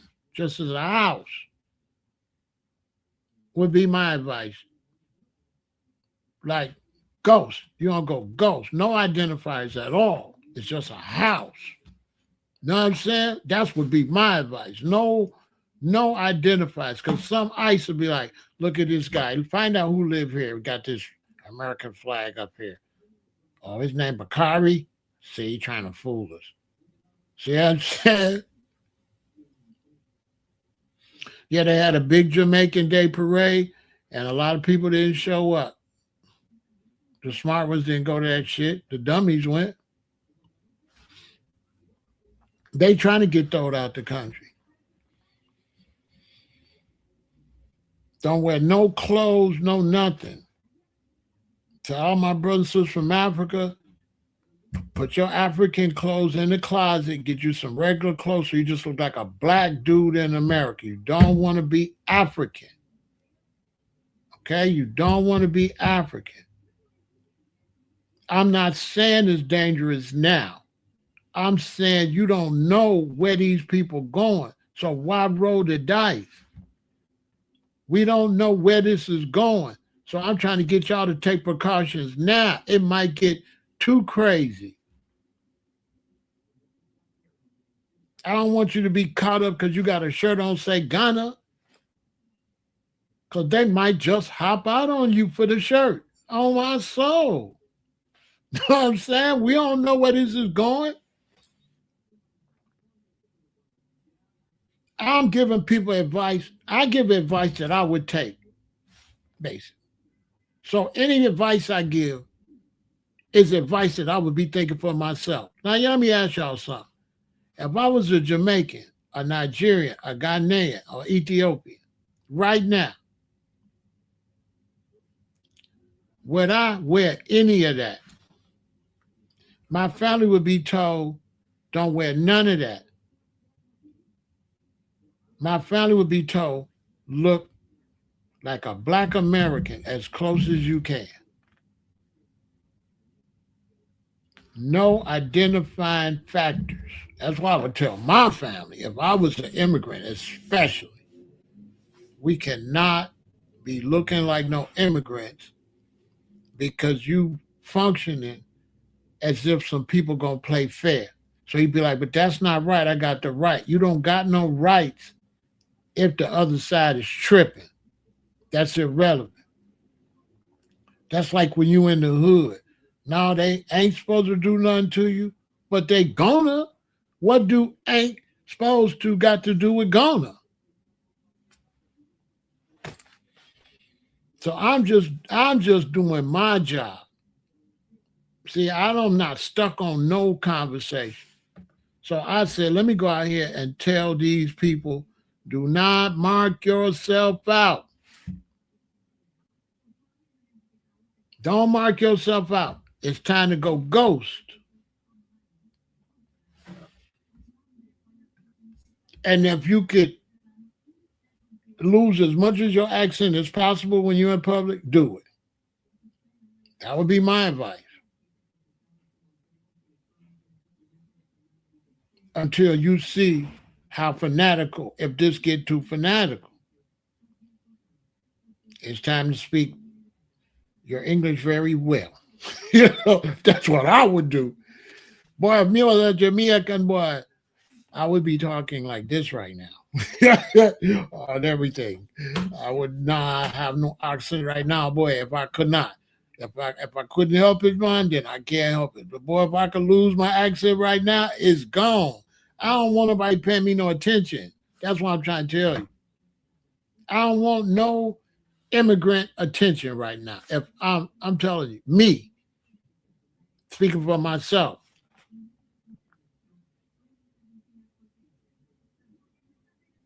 Because right now, underground, Black Americans is trying to figure out how we can make sure we identify ourselves and don't get caught up in the mix. Like there's conversations going on with Black Americans on how to prove we who we are. Y'all just ain't us, or y'all don't know about the private conversation. There's Black Americans trying to verify and make sure ICE don't just grab us and pretend like they don't know who we are. See, we got an issue too. That just some racists just grab some Black Americans and send them off. And now your uncle or whatever is way over there. And you say, my uncle gone and he was that. And they're like, oh, well, we going to figure out they had your uncle 6 or 8 months. You got to go through our diplomacy to get him back and all that. You understand? What if they just start grabbing anybody? Pretending that they don't know you are Black American. I'm just saying. I can't talk to you about what these conversations is about, but I can tell you this, they pretty serious.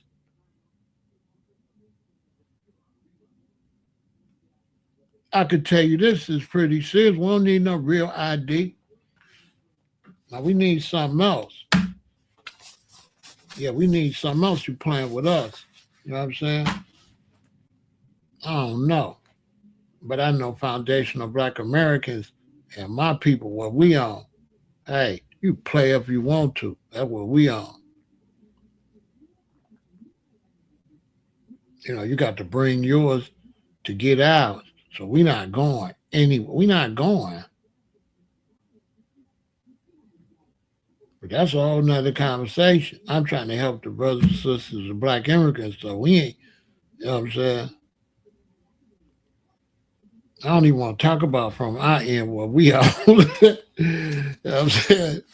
I'm going to tell you, I don't want to talk about what we on. That ain't the conversation.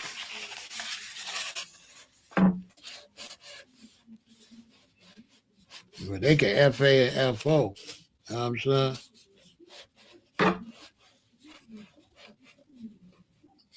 We ain't, you know what I'm saying?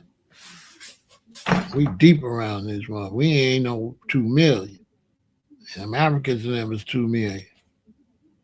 We ain't no 2 million. We 50 million. Yeah, we 50 million. I'm in Chicago. You can't. You come in here playing if you want to. You know what I'm saying? They ain't gonna do that. Trump and them ain't gonna do that anyway. I'm just saying if there is conversations on that. We is making sure everybody got their ID. We is making sure everybody can identify themselves as foundational Black Americans. I can tell you that. That's a very serious conversation people are having. Okay? Foundational Black Americans is talking about identifying themselves. Facts. Off this internet.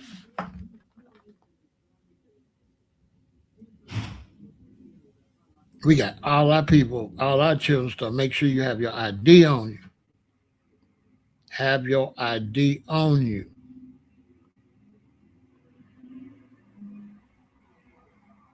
Always be ready to identify yourself as a foundational Black American. Don't you be out there without no ID. Have your ID.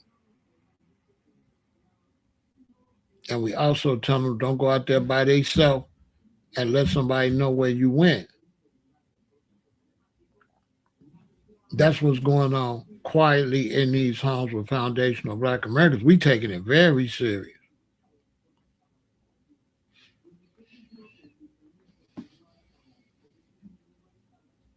And we on high alert for any unnecessary aggression from ICE.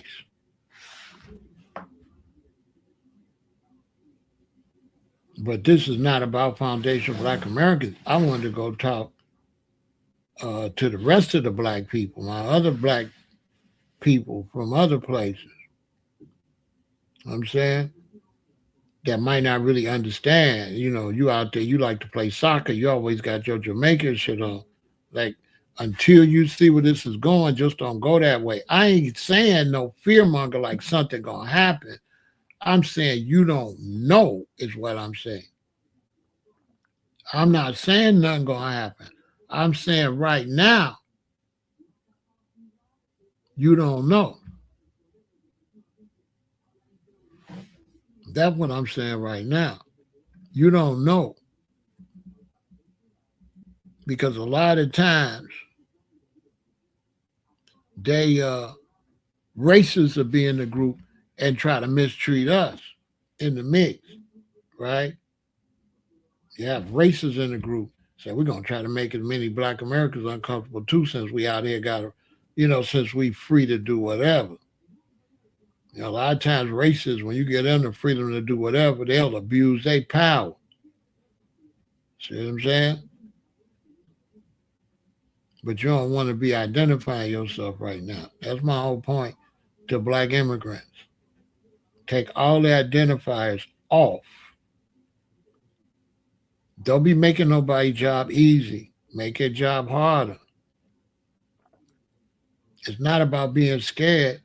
I ain't saying being scared. I'm just saying don't be getting no unnecessary attention. And I ain't pushing fear. You know what I'm saying?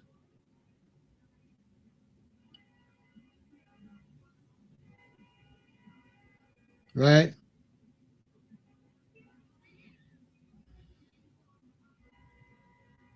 Right?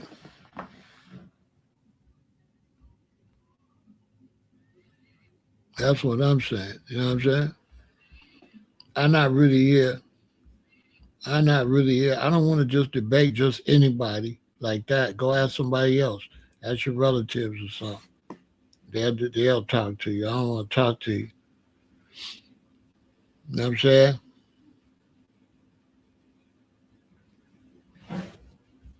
The key word is what you thought. You see what I'm saying?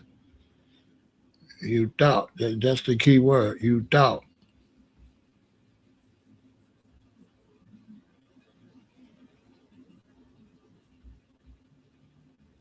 If you illegal, I definitely want you out of here. So when you say us, who is you us? Are you illegal?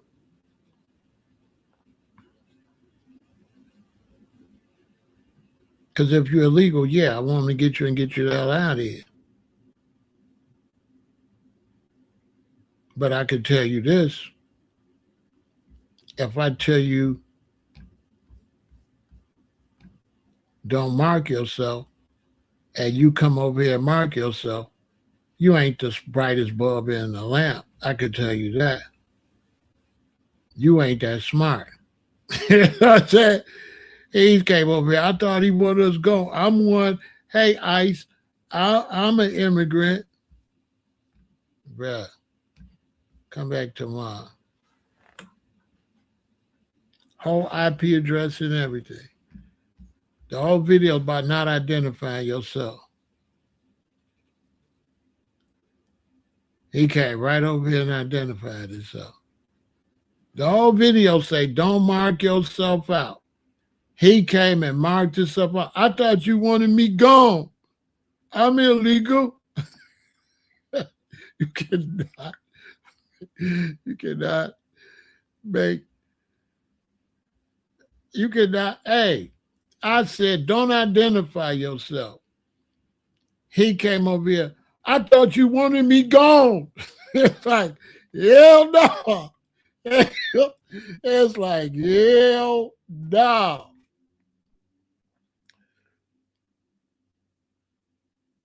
You cannot make this up. I said, do not mark yourself out. Don't let nobody know who you is. He came over here. I thought you wanted them to get me out of here. I'm one. Ice. I thought he wanted y'all to come get me. What? He came over here. Ice. Get my IP address.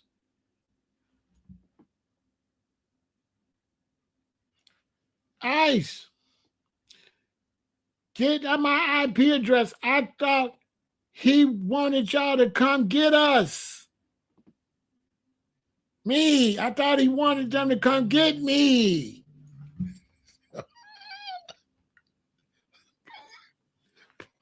Poor boy. Boy. I'm telling you, shh. He like, no. I thought you wanted me deported.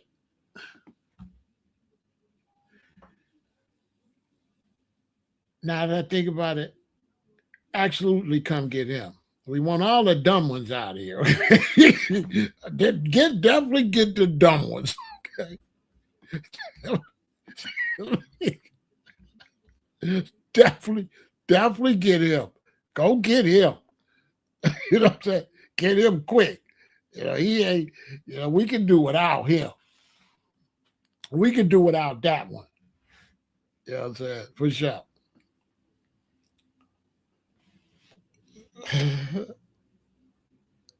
Tell her I said, what's up? We can do without that one. For sure.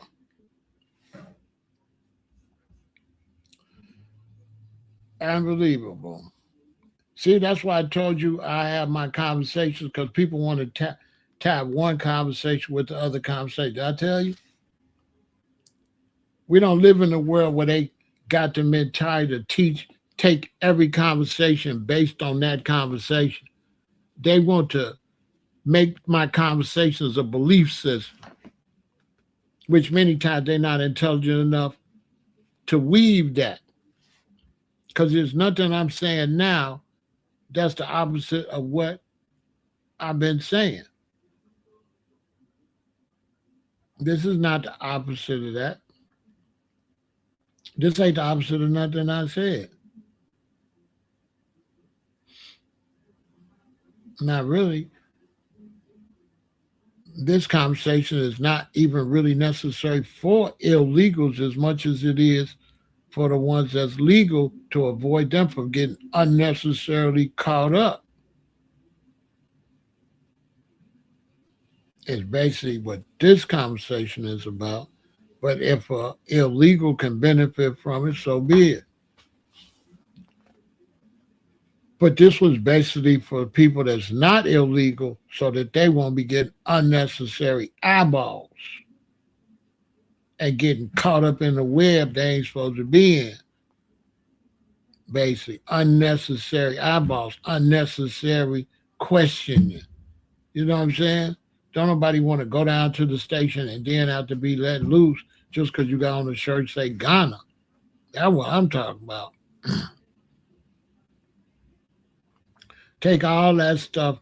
Just all I'm saying, you don't want no unnecessary attention, whether you legal or not. You just don't want that. You don't want that attention. Let me give you an example. Let's say I'm Ghanaian. I got a Ghanaian flag, or I got a Ghanaian sticker on my car. They start watching me. A lot of my Ghanaian friends be coming back, but let's say one of them ain't legal yet. Now, I didn't put him in danger. Or all my Ghanaian friends is legal. But because I got this Ghanaian bumper sticker, they got the feds watching me. So all these Ghanaian dudes come to my crib. They all legal. But they all go back home. Now, all of them, they might be around people that's not legal. So now, I didn't put the feds on everybody that come to my house, and then the feds is going to be everybody that come to their house, and then the feds going to be on everybody that come to their house on their houses. That's why I'm saying they don't know nothing about the feds, how they work. So you basically leading them to everybody from your country. You see what I'm saying? The legal ones and illegal ones. That's what we call TMI. TMI, that's too much information. You helping investigators. That's what I'm saying.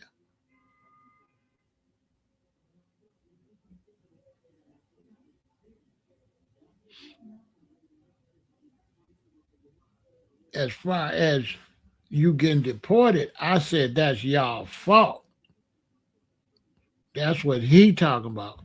I've been on black immigrants' back because they did not mess with us, and that's why they in this problem right now. That's what I said. Because if they had any sense, the Haitians would have married in quick. Right away, they would have been like, listen, we need these Haitian men to marry black American women, and we need these Haitian women to marry black American men. And not no forced marriages. We need to just hang out and let people fall in real love and extend these families. Black immigrants is slow on that part. They stupid on that. Black immigrants is stupid when it comes to that. They were supposed to become family. We were supposed to be having sex and having babies. Yeah, we were supposed to grow black Americans. They could have grew black America, but they was too busy trying to be separate. We could have been 70% of the population, 80% of the population if they would have came in here and became family and stopped. They was too separated. The African man was always sleeping with our women but hiding his. He was always on some bullshit. That don't change. The black Nigerian man and African man, he was always trying to take advantage of our women and hiding his. He was trying to put babies in ours, but wasn't letting us put no babies in his. This is why they be beefing in Africa, because you going down there with a one-sided mentality and you began to look like a conqueror or invader, like you superior or something. The men ain't gonna let you come and just sleep with their women, but they not sleeping with yours. They ain't gonna let you do that. Where they gonna let you do that at? The only way they gonna be cool with you sleeping with their women if they sleeping with yours. And this ain't South Africa. So black American men really get pissed. It's gonna really go down. It ain't gonna be like South Africa. Not in no country that gangbang. This is the country that gangbangs. It'll go like really, really bad. Which is exactly where this was headed within about 5 or 6 years from now.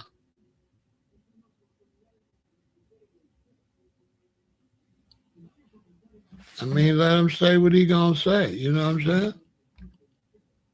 Let him say what he gonna say. That's on him. But if I was Belizean, I wouldn't stand next to him. Why is he asking for a beef like that? You know what I'm saying? He's slow as hell. He just jumping in something that he ain't got no business jumping in. And he ain't even built like that. He ain't gonna bust a grape. What are you gonna do? See, when you be talking like that, two things. You're attracting attention. First, you're attracting attention to people saying, oh, F us? Okay, we'll show you. Another thing is you making them sound like you might got weapons. You might got some type of military power because you talking like you could bang it out. So you're going to get your door kicked in. They're going to kick your door in because you sound like you pushing self-defense. It sound like, I wish you would. I got the weapons to back. That's what you sounding like. See, dudes don't be thinking. So when you out there barking like that, they gonna assume you got weapons. Duh. ATF gonna kick your door in. Because they like you wouldn't be beefing. Oh, you sound like you ready to defend yourself military way. Like, see, like brothers don't be thinking.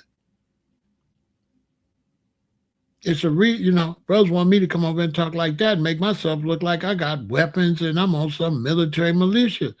No, I'm not. I don't got no weapons. I ain't no militia, no military. But dudes be saying stuff, not knowing what that insinuates. You gotta watch what you say, because what you say don't necessarily stick with the subject. It might insinuate other things. So now they looking at all your friends.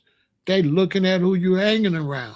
He talking crazy like that. His whole crew is going to be under FBI and CIA and surveillance, because once it's foreign, it's CIA.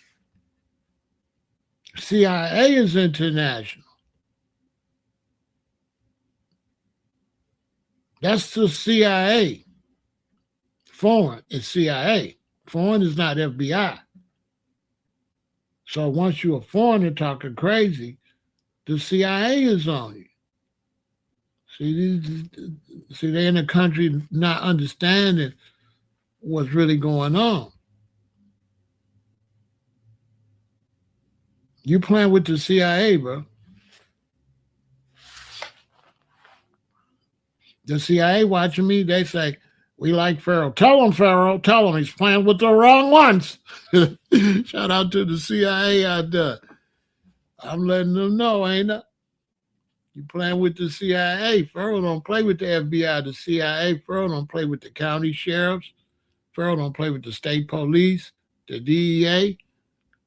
Pharaoh don't play with the police. Because I got military mind state, and military respect military. I respect the opposite military. These babies ain't in this. They don't understand. We don't really beef with the opposite military. We respect the opposite military. We respect somebody that got their military to where we wish we could get ours. That's just how it go. We wish we could get our military or police situation up like that in our communities. So we admire that, like that. We're not against that. I'm not against the United States doing what they got to do for what they feel is United States' best interest. For sure, getting these immigrants out here is definitely to the best interest of the United States. When you get too many third world people over here, they turn your country to a third world. They bring down the country. So when somebody say he thought I wanted them out of here, that's a whole different conversation. Oh yeah, I don't want you turning this country. This is not Belize. No, we don't want to be Jamaica, Belize. We don't want to be Haiti. We don't want to be Africa. No. So if your presence is going to bring down our standard of living, you got to go. We don't want to be Saudi Arabia. We don't want to be Afghanistan. We don't want to be Iraq and Iran. We don't want to be Iraq and Iran. We don't want to live like how y'all live it. We don't want nobody to flee their country because it ain't no good and come over here and make our country like the country they fled. That's real simple. So if somebody say, I wanted them out of there, I just wanted you. I wanted you out of here. The person that said that. So yeah, I support immigration because immigration will destroy your country. Too many immigrants. Look at them people went up to Minneapolis up there. Look, they turned that place to Mogadishu. That place turned to a third world country quick.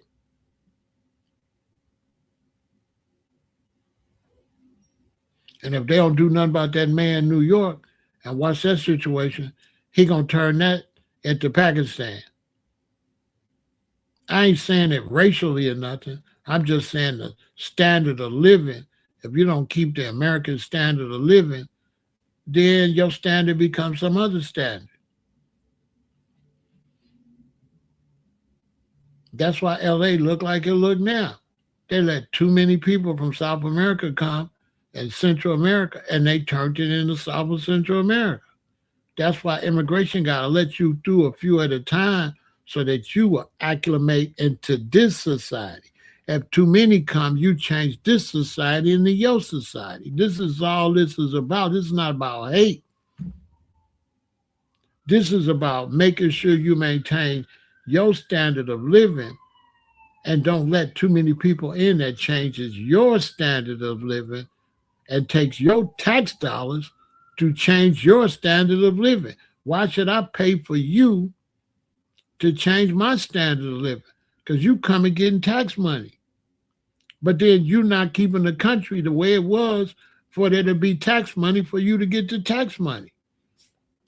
How you gonna come get tax money in the United States from the United States being a certain kind of way and then change the United States so eventually the United States won't even have the tax money to do for you what they did for you? The country won't have nothing. Because you're going to turn the country into the country you ran from. Ain't nobody going to let you run from nowhere and turn where they live at into your house, your place. If you, even in houses, if you live in a house, your house is full of roaches, you don't take care of your house, I'm not letting you bring all that stuff to my house because you're going to bring all them roaches.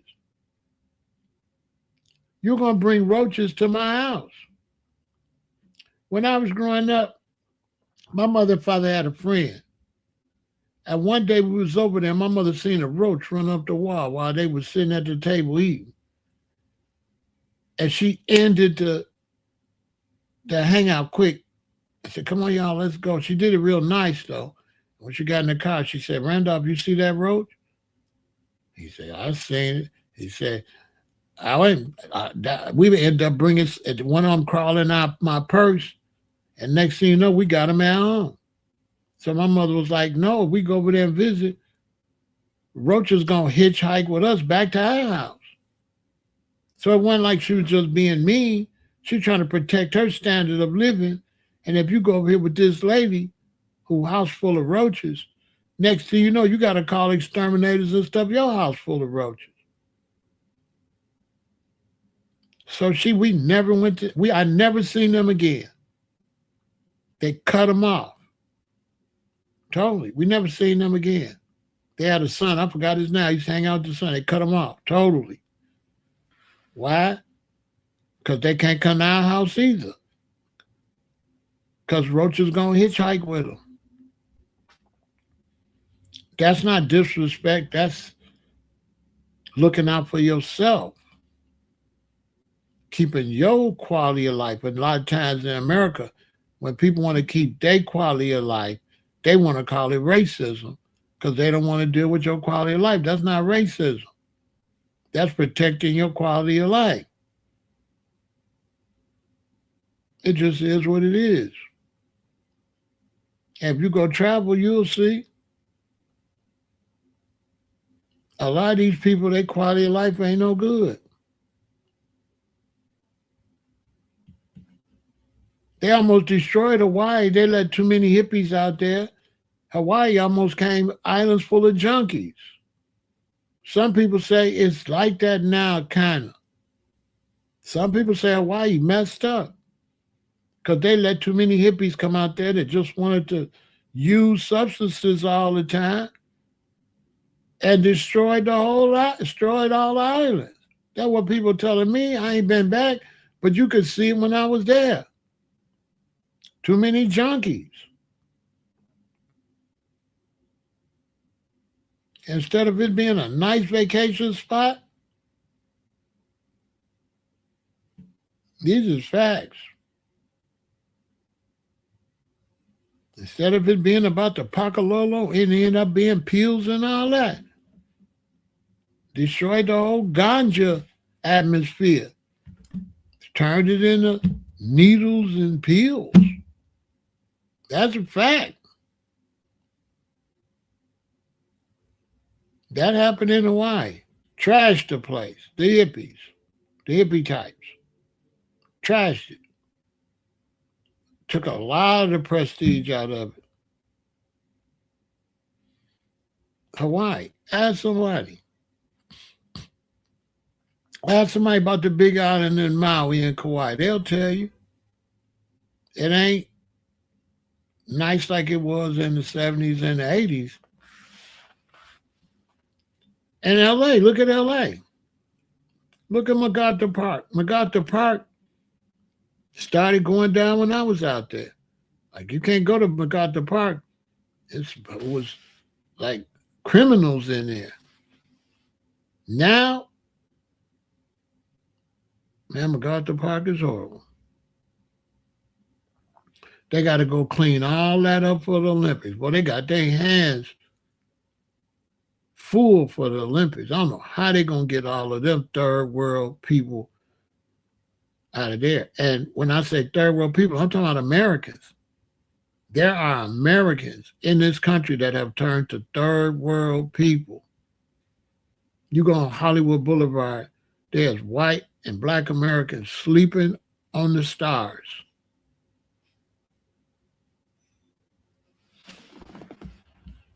Think I'm lying?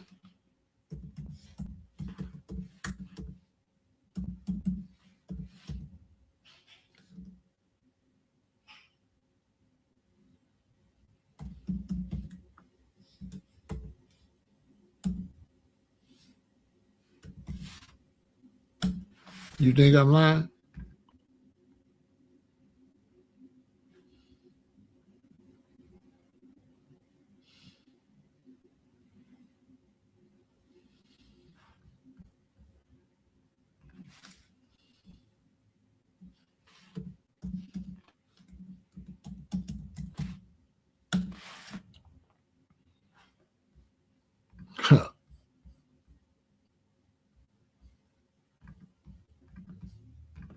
Look at Hollywood, where all the Hollywood stars is at.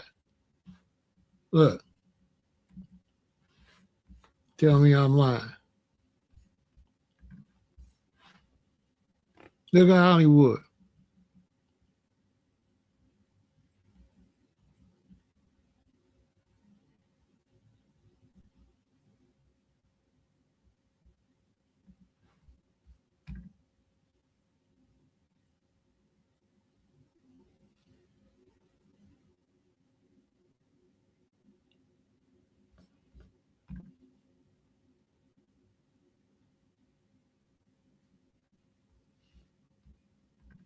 Look. They got to try to clean all this out for the Olympics.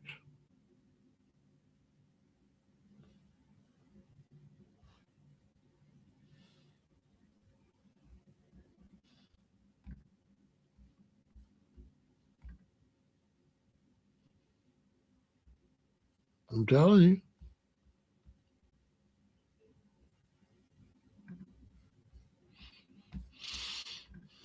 I'm telling you, man, it's man, listen.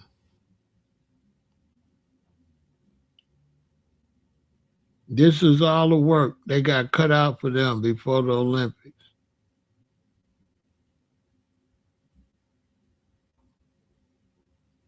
It was going down when I got there.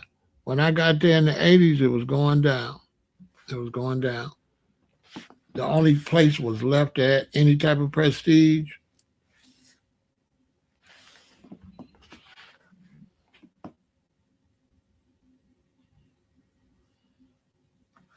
was Sunset.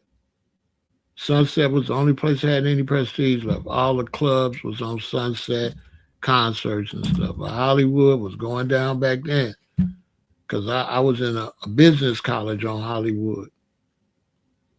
And it was slowly going down.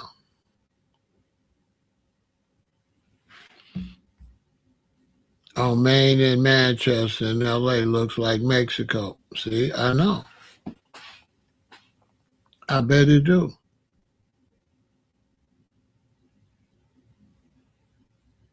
They let them people come in, too many at one time.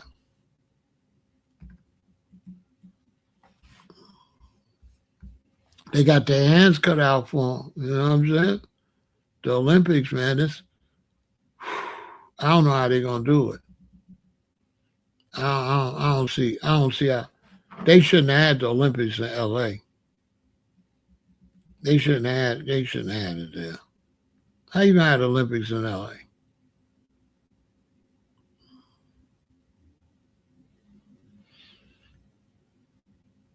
They should have had the Olympics in Arizona. Arizona is more classy.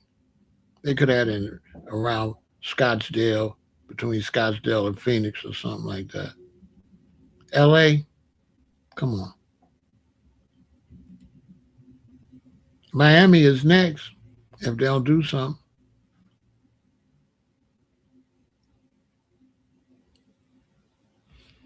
Miami's next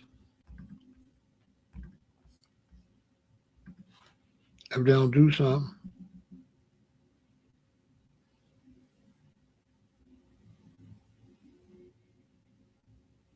I don't think they can clean it up either.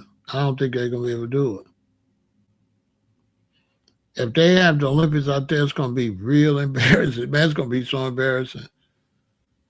Man, it's gonna be embarrassing for the United States. Chicago's the only city they clean every night. Downtown Chicago is spotless. Not a piece of paper, nothing nowhere. You go down there with that stuff, boy, you going to jail.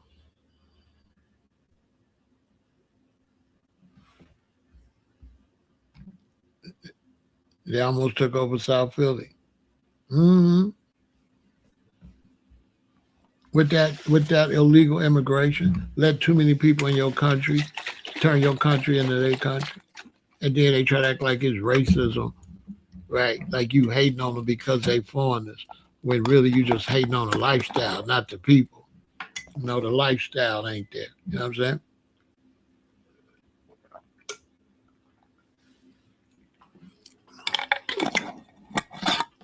This is why white America has a new love affair with black Americans. And this is why racist whites are doing all of this extra stuff to black Americans, right?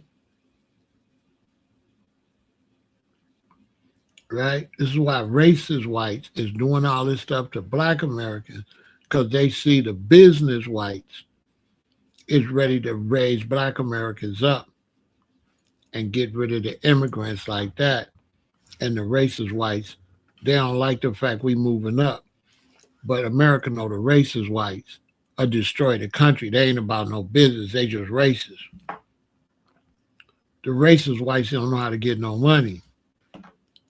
So that's where the battle between the business white Americans and the racist whites, because racist whites can't get no money. Or when you go down to a lot of them strongholds, they down there starving, going to food banks. They ain't got nothing.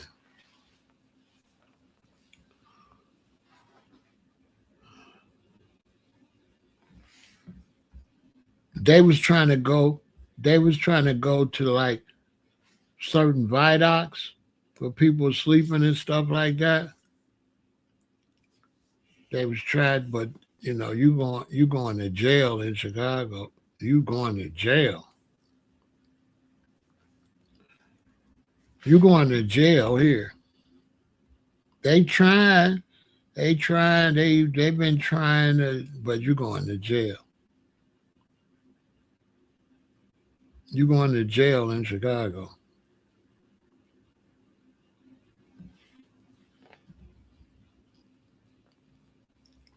And the difference in everybody else jail. You go to jail in Chicago, when you get out, I bet you don't want to go to jail no more. Cause you dirty and you messed up and you coming on my deck, yeah, you finna clean up or get cleaned up. That's on you. because Chicago is ran by gangs, and gangs is clean. Chicago gangs ain't dirty. They're not doing dirty, bro. You know what I'm saying? They're not doing. They want the new sneakers. They want the jewelry. They might be gangbangers, but they clean. They want the car to be clean. They want that girl to be clean. We ain't doing no bummy bangers. You know what I'm saying?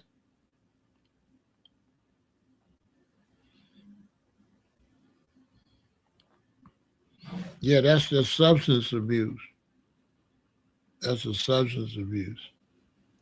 That's those you know, that's what happened to Nolan Wells.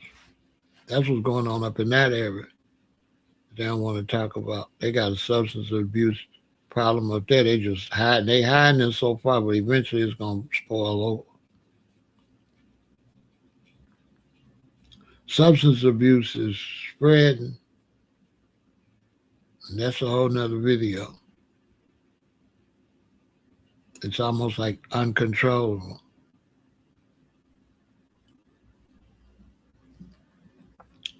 Especially with the designers. They're making the designer substances, and it's making things almost uncontrollable.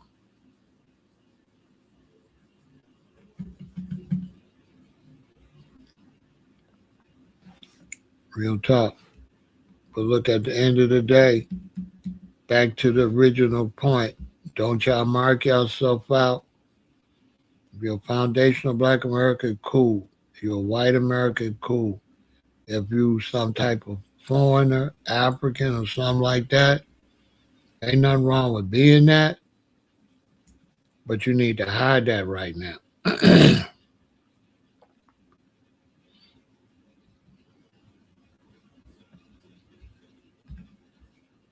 Especially if you like about business and you're trying to live decent.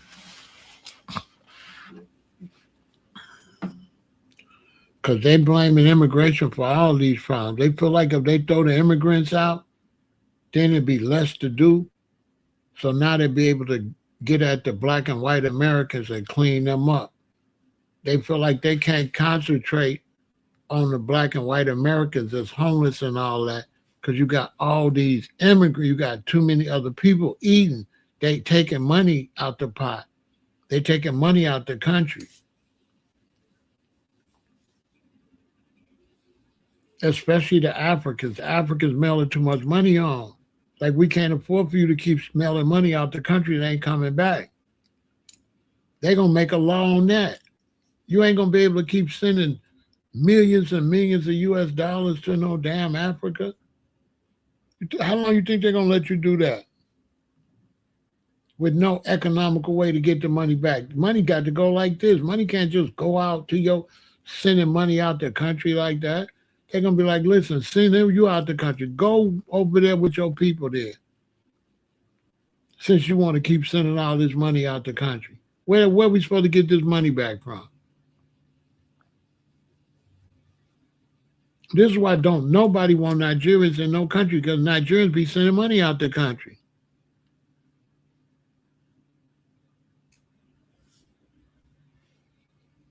You were the son of a Nigerian immigrant, but your mom is FBA. Am I an anchor baby or no?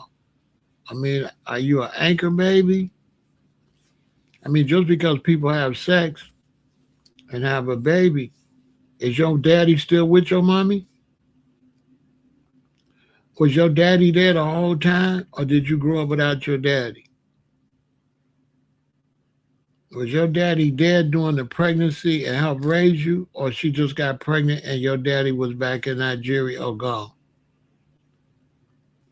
I can ask. I got to know the circumstance. Did he just knock you? You know what I'm saying?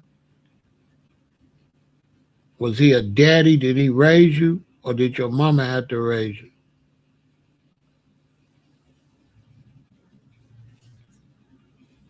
Because if he got your mama pregnant and your mama had to do the raising, then he anchored your mama down with a baby. He used your mama. If he wasn't there, I mean, you asked me a question, I'm going to be honest. If we got your mama pregnant and your mama mostly to raise you all by herself, what you call it?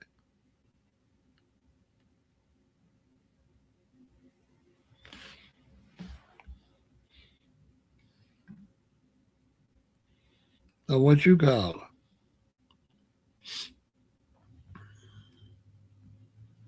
What you mean help raise you? Was he there?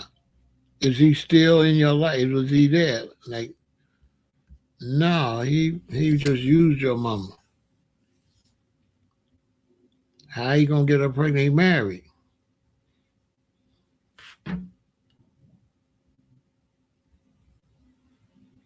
Yeah, so you was definitely he used your mama. He didn't love your mama. He just come over here sleep with. The Nigerians is notorious for that. They come over here sleep with our women, leave get them with a baby, and leave them with the baby. Yeah, your daddy wasn't shit. He was yeah, you were anchor baby. He anchored your mama down with you. Nigerians notorious for that. I had a friend. She married in Nigeria, and she woke up the next day. He was gone. When she looked up, he came back with his wife and kids. I had another friend, same thing. She married in Nigeria. Next thing you know, he was gone. He was trying to take her house, say he was her husband.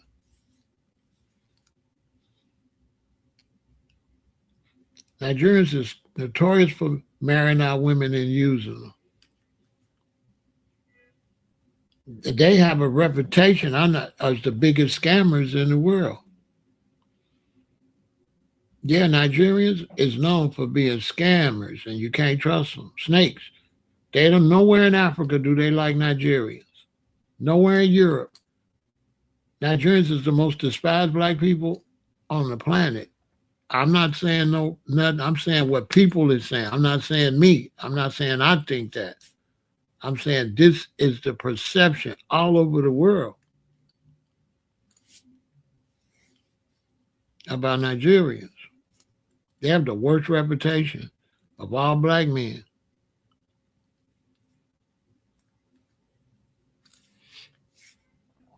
For real.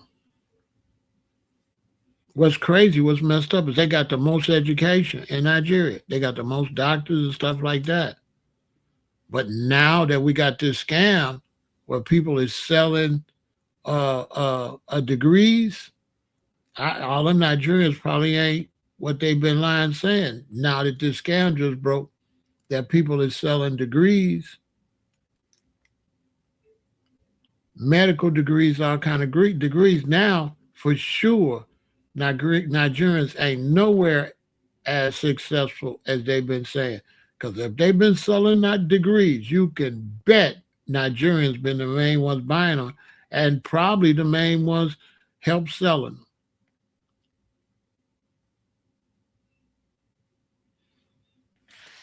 Yeah, they got the worst reputation, and now it just came out. I'm finna do that live later on today or early tomorrow. I got a whole live talk about this new scam with fake degrees that people been going to doctors that ain't even doctors. So now I'm looking at these people from India and I'm looking at these Nigerians and saying, you know what I'm saying? Well, if they got fake doctors and shit, damn, the Nigerians is for sure known for scamming. So I'm like, oh, all them positions they got, they probably not even qualified. Because they busted all them Indians. They got busted all them Indians, man. That's crazy. I'm going to be talking about that.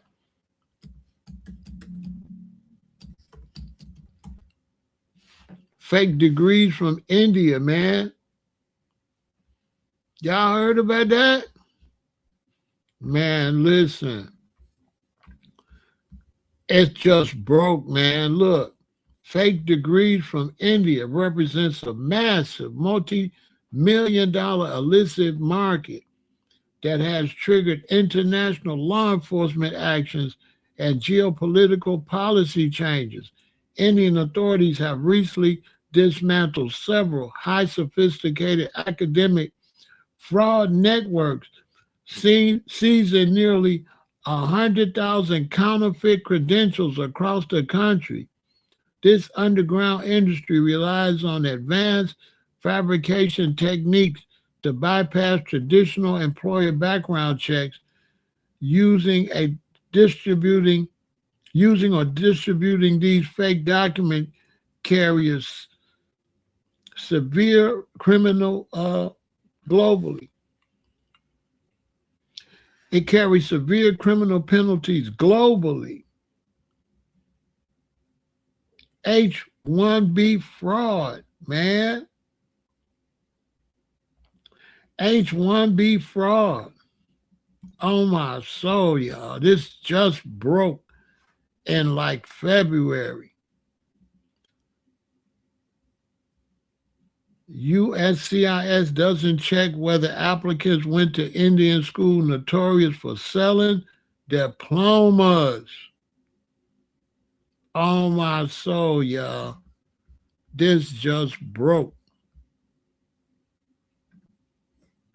Imagine you went and had surgeries and stuff from dudes that's got degrees as surgeons. So when you look at all these, how they brag about Nigerians got all these degrees and stuff, and if you know the relationship between Africa and Indians, and how many Indians is in Africa,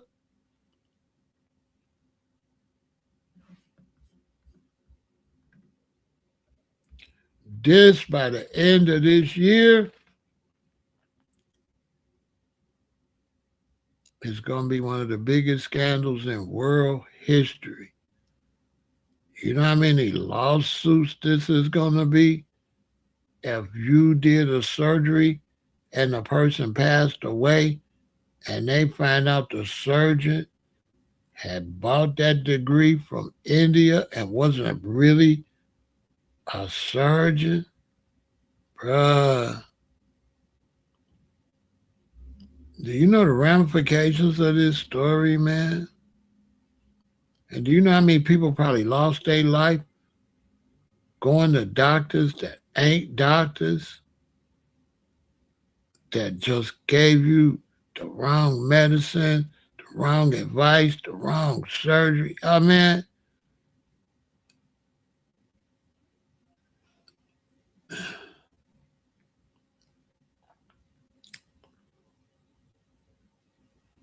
Tell me it ain't no scrambling going on behind the scenes on that.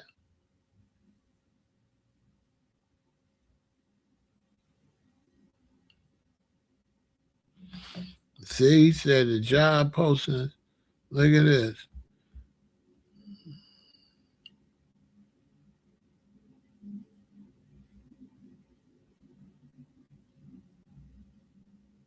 See, he said, Yahoo Boys Nigeria.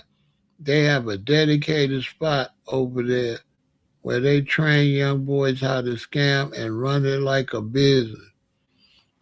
Yeah.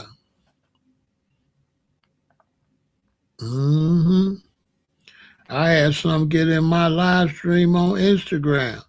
They got on my live stream. I was Instagram live, and about 5 little African little boys got said, "We love you so much. You are the greatest. We love you. We love you so much. We watch you all the time. You are very like a father to us." But they messed around, left the phone on, and I seen them get around this older dude. And he was looking mean as hell. And I was like, who is this older dude got these kids doing this, right? And he hung the phone up real quick because they made a mistake and showed him on Instagram Live. So the next day they DM me again. And they say, you like a father to me. You're everything. Could you send me some money?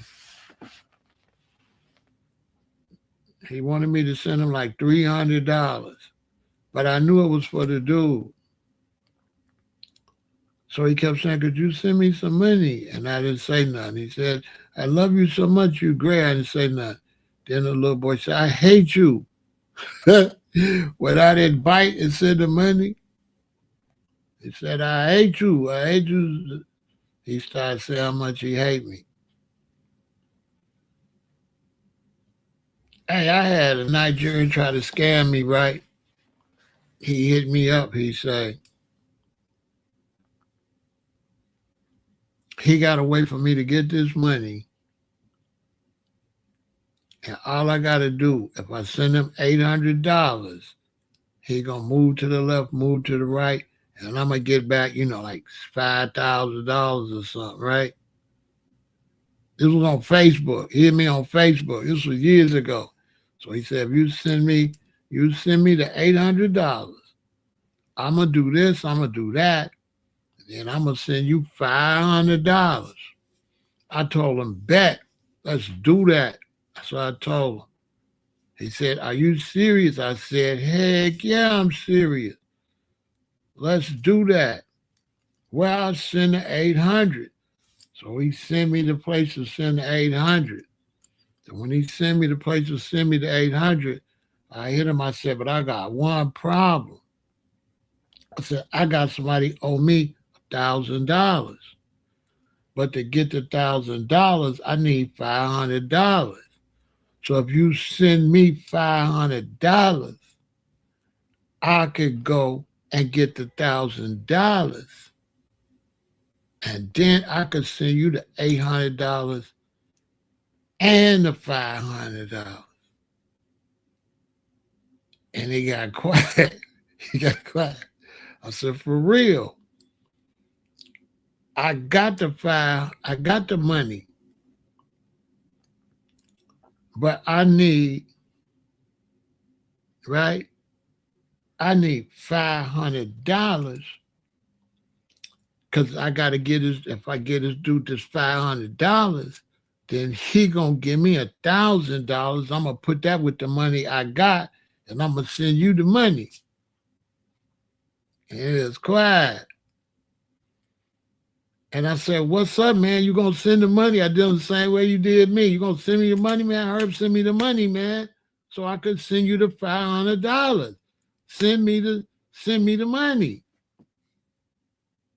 I need the $1,000 or $300. I forgot. I told him I forgot the numbers. But I was like, send me some money. I could take that money, and then I'm going to get the money. Then I'm going to send you the money and the money. I'm going to send you the money you want and the money you send me. I was like, send me 300, 500. I forgot. It was a long time on Facebook. He said, send him some money. I said, I could do it. Let's do this. But I got one problem. To get the money, I got somebody that I got to give some money to get the money. So if you send me the money, you send me this money, then I could get that money, and then I could send you that money and your money back. Now, he was hitting me back to back to back until I sent that. And then I started hitting him, where you at? What, you want to do it? You want to do it? When we going to do it? He never responded. At first, he was hitting me. Yeah. Back and forth, back and forth, back and forth. I said, bet, we're going to do that. We're going to do that. But it's one problem. I'm going to send you the 800. It's one problem. I need 300. It was some small number. I need $300. You send me the 300 right now. I'm going to go move to the left, move to the right.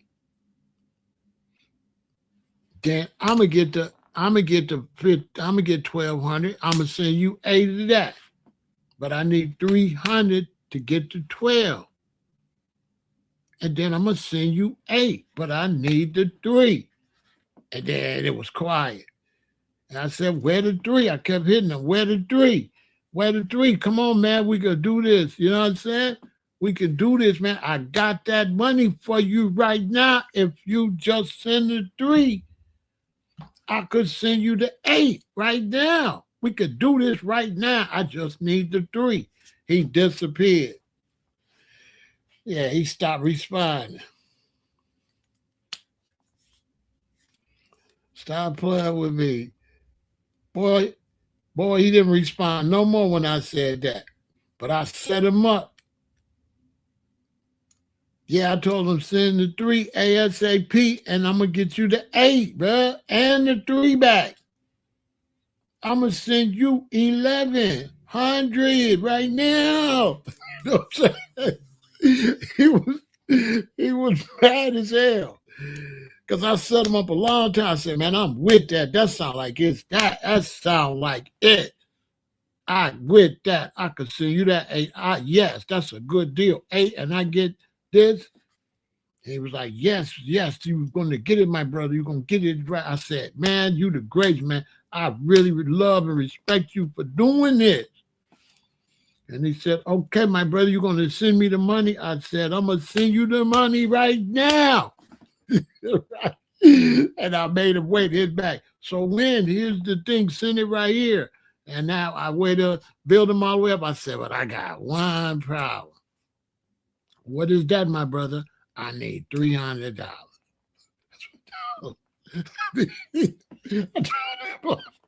But I was cracking up. I wasn't going to scam him. I was playing. I knew he wasn't going to send me no money.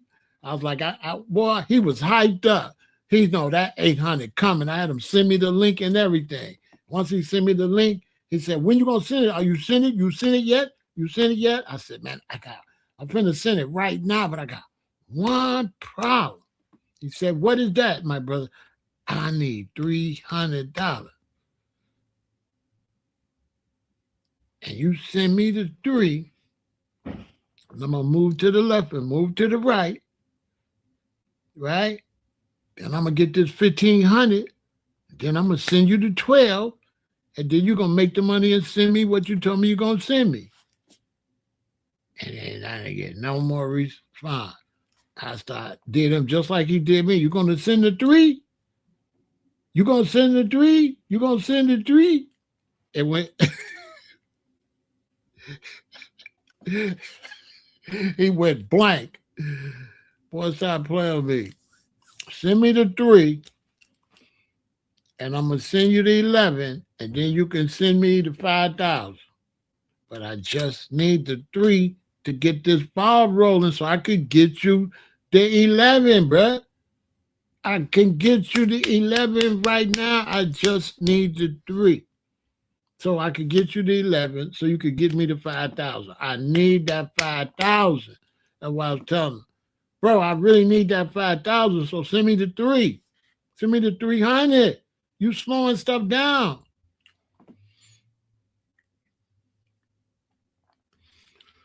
He didn't never say nothing back. He was gone. He disappeared. I said, boy, that was on Facebook. He did me on Facebook. Yeah, he told me sending me 11, he going to get me like 15 or 20. So I forgot the numbers. But he made it sound real good. I set him up, boy. His mouth was watering.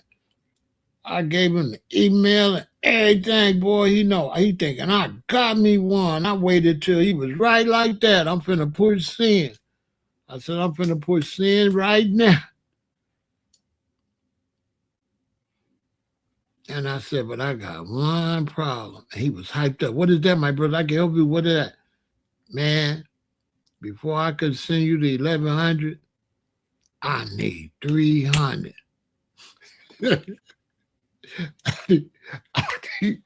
I'm ready. I can send it right now. I can send it now, man. We can do this. Because I need to send you this 11 so you can send me back to 5,000. I need that 5,000. I got the 11 right now. It can happen right now. But I got one problem. I need 300 to get the 11. So if you send me 3, I'll get the 11 and send you the 3 back. I'll send you the 14. And then you could do what you do and send me the 5. Because I need that 5, bro. I want to do this with you. But I need the 3. I need the 3, brother. Send you the 11. Don't you want the 11? Send me the 3. I was sounding desperate as hell. Like I sound like I really need this to work. And then he went blank. Now he back and forth, everything. But once I said, send me the 3, I said, you got it? No response. What's up with the 3? No response. That bug disappeared.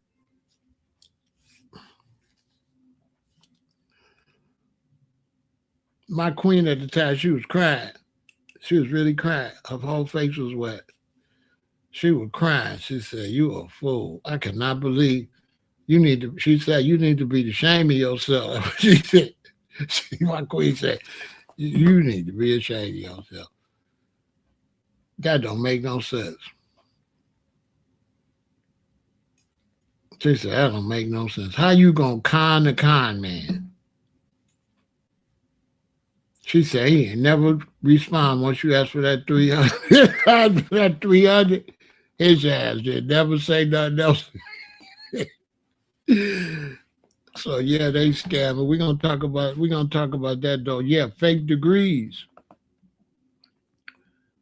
They selling fake degrees in India. Doctor's degrees. So just imagine how many people that went to doctors that was not doctors. That is finna be a world disaster on everything. Y'all stay positive. And once again, don't mark yourself out. Don't show nobody where you from.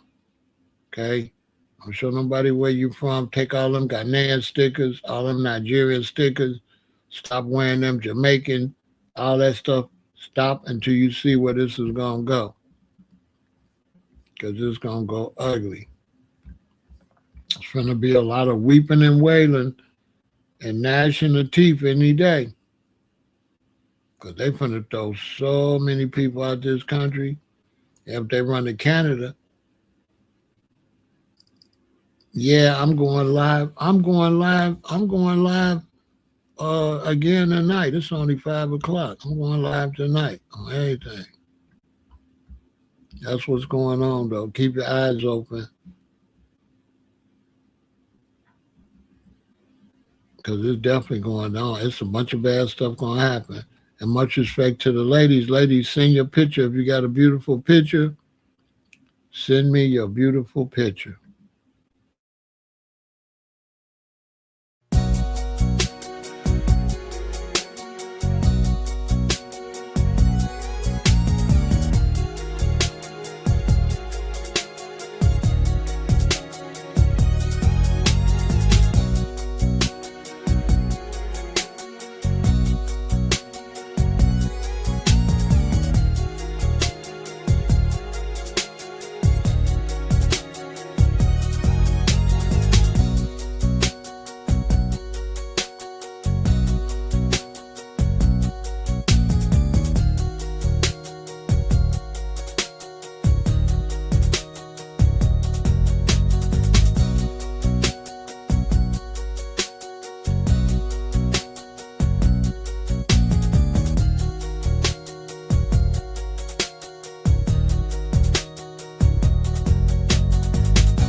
Been there unite with gangsta.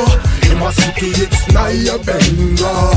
When them finger make a fire blaze, yo. You in danger, I'm a stepping razor.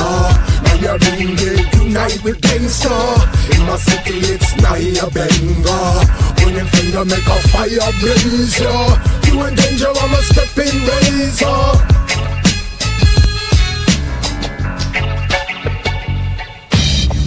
Locks out like Shaq, I box out. Any snakes in the can trying to pop out. Don't drop out or cop out. Get a drop now. Locks blowing in the wind with the top down. I'm fly, dude. You can't do what I do. Flossy and flashy with the heart of a Sadu. Living God true with hair like wool. Pass the Charlie Tool and cool and make me get a pool. Naya Binde unite with gangsta. In my city it's Naya Benga. Running finger make a fire blaze, yo. You in danger, I'm a stepping razor. Naya Binde unite with gangsta. In my city it's Naya Benga. Running finger make a fire blaze, yo. You in danger, I'm a stepping razor. Yeah, Thug House Rasta, where my Rasta at? Where the dogs at? It's rough out on the streets of the shop. You better watch your back, boy, you're bound to die. Spitting out the sky, it gon' fall in on your eye. Black people, you can make it if you try. You caught slipping, then you gon' get killed. Tell you these niggas in the shy is ill. They don't call it ill, stay here for nothing. These niggas out here don't be huffing and bluffing. Naya Bingy mean death to oppressor. I got a Tech 9 and a Glock on the dresser. It's funny to me cause I oppress oppressor. If you's a weak card, boy, may I test ya. What you know about the Thug House Rasta? I'm not a slave cause I'm about to be the master. Folk on a hustler, nigga use a buster. Come get this shit cause I know you as a customer. Naya Binde unite with gangsta. In my city it's Naya Benga. Running finger make a fire blaze, yo. You in danger, I'm a stepping razor. Naya Binde unite with gangsta. In my city it's Naya Benga. Running finger make a fire blaze, yo. You in danger, I'm a stepping razor.